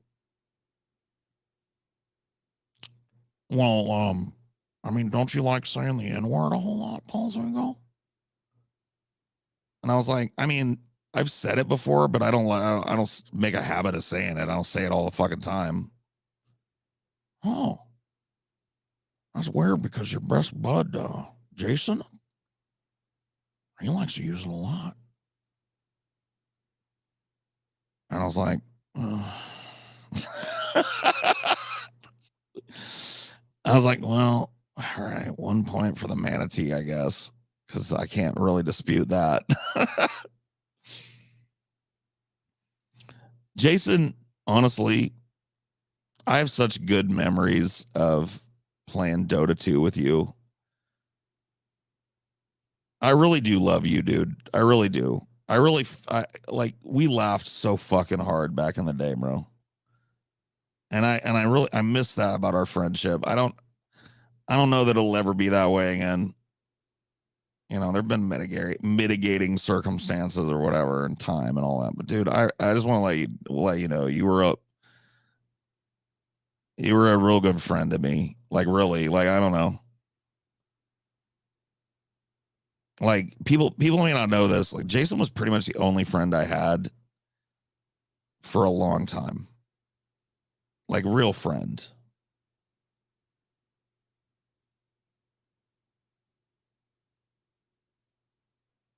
Like I had acquaintances and shit. I'm not saying I was like totally isolated, but I didn't have anybody that I like felt like I could be totally just like limber and funny and open-minded and all that shit around. And Jason was that for me for a long time, dude.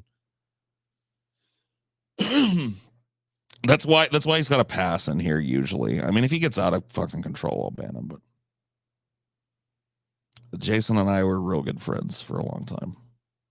And there's part of me that misses that. But like I said, there's been a lot of time and some bullshit, some interpersonal bullshit. Doesn't even really matter now, but still has like kind of put us apart or whatever.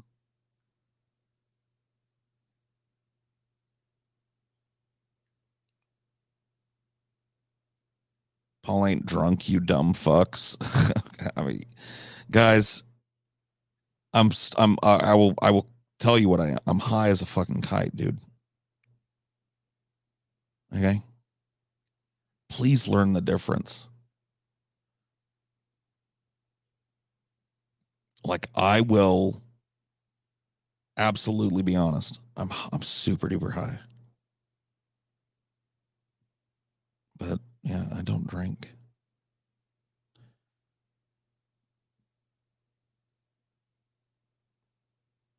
Stadia, in its defense, was the first console to stream reliably. The problem was nobody asked for it. Yeah, I know. But I mean, what Stadia proved to me is that it's just a matter of time before like these companies want to get out of the console game. Like the console shit is it's just so fucking lame to lock themselves into this one operating system for 6 years at a time before they start thinking about making a new one. Like they want to be free to like have every game push a boundary if they can push it there. And that's what like moving to a streaming thing would do it. So I think ultimately it's probably going to be a good thing. I don't think you're better off with like 1,000 weird shaped gamer machines plugged into your TV or whatever. Fuck that.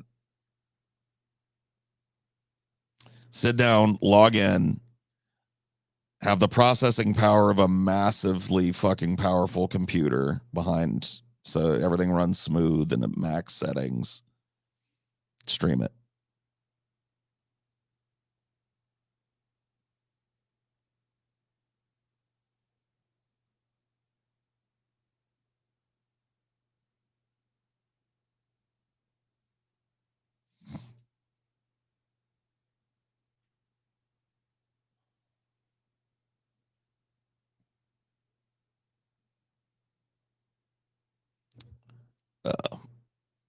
right. Well, I'm out of here for the night. It's been fun, but I'm tired of talking to all of you.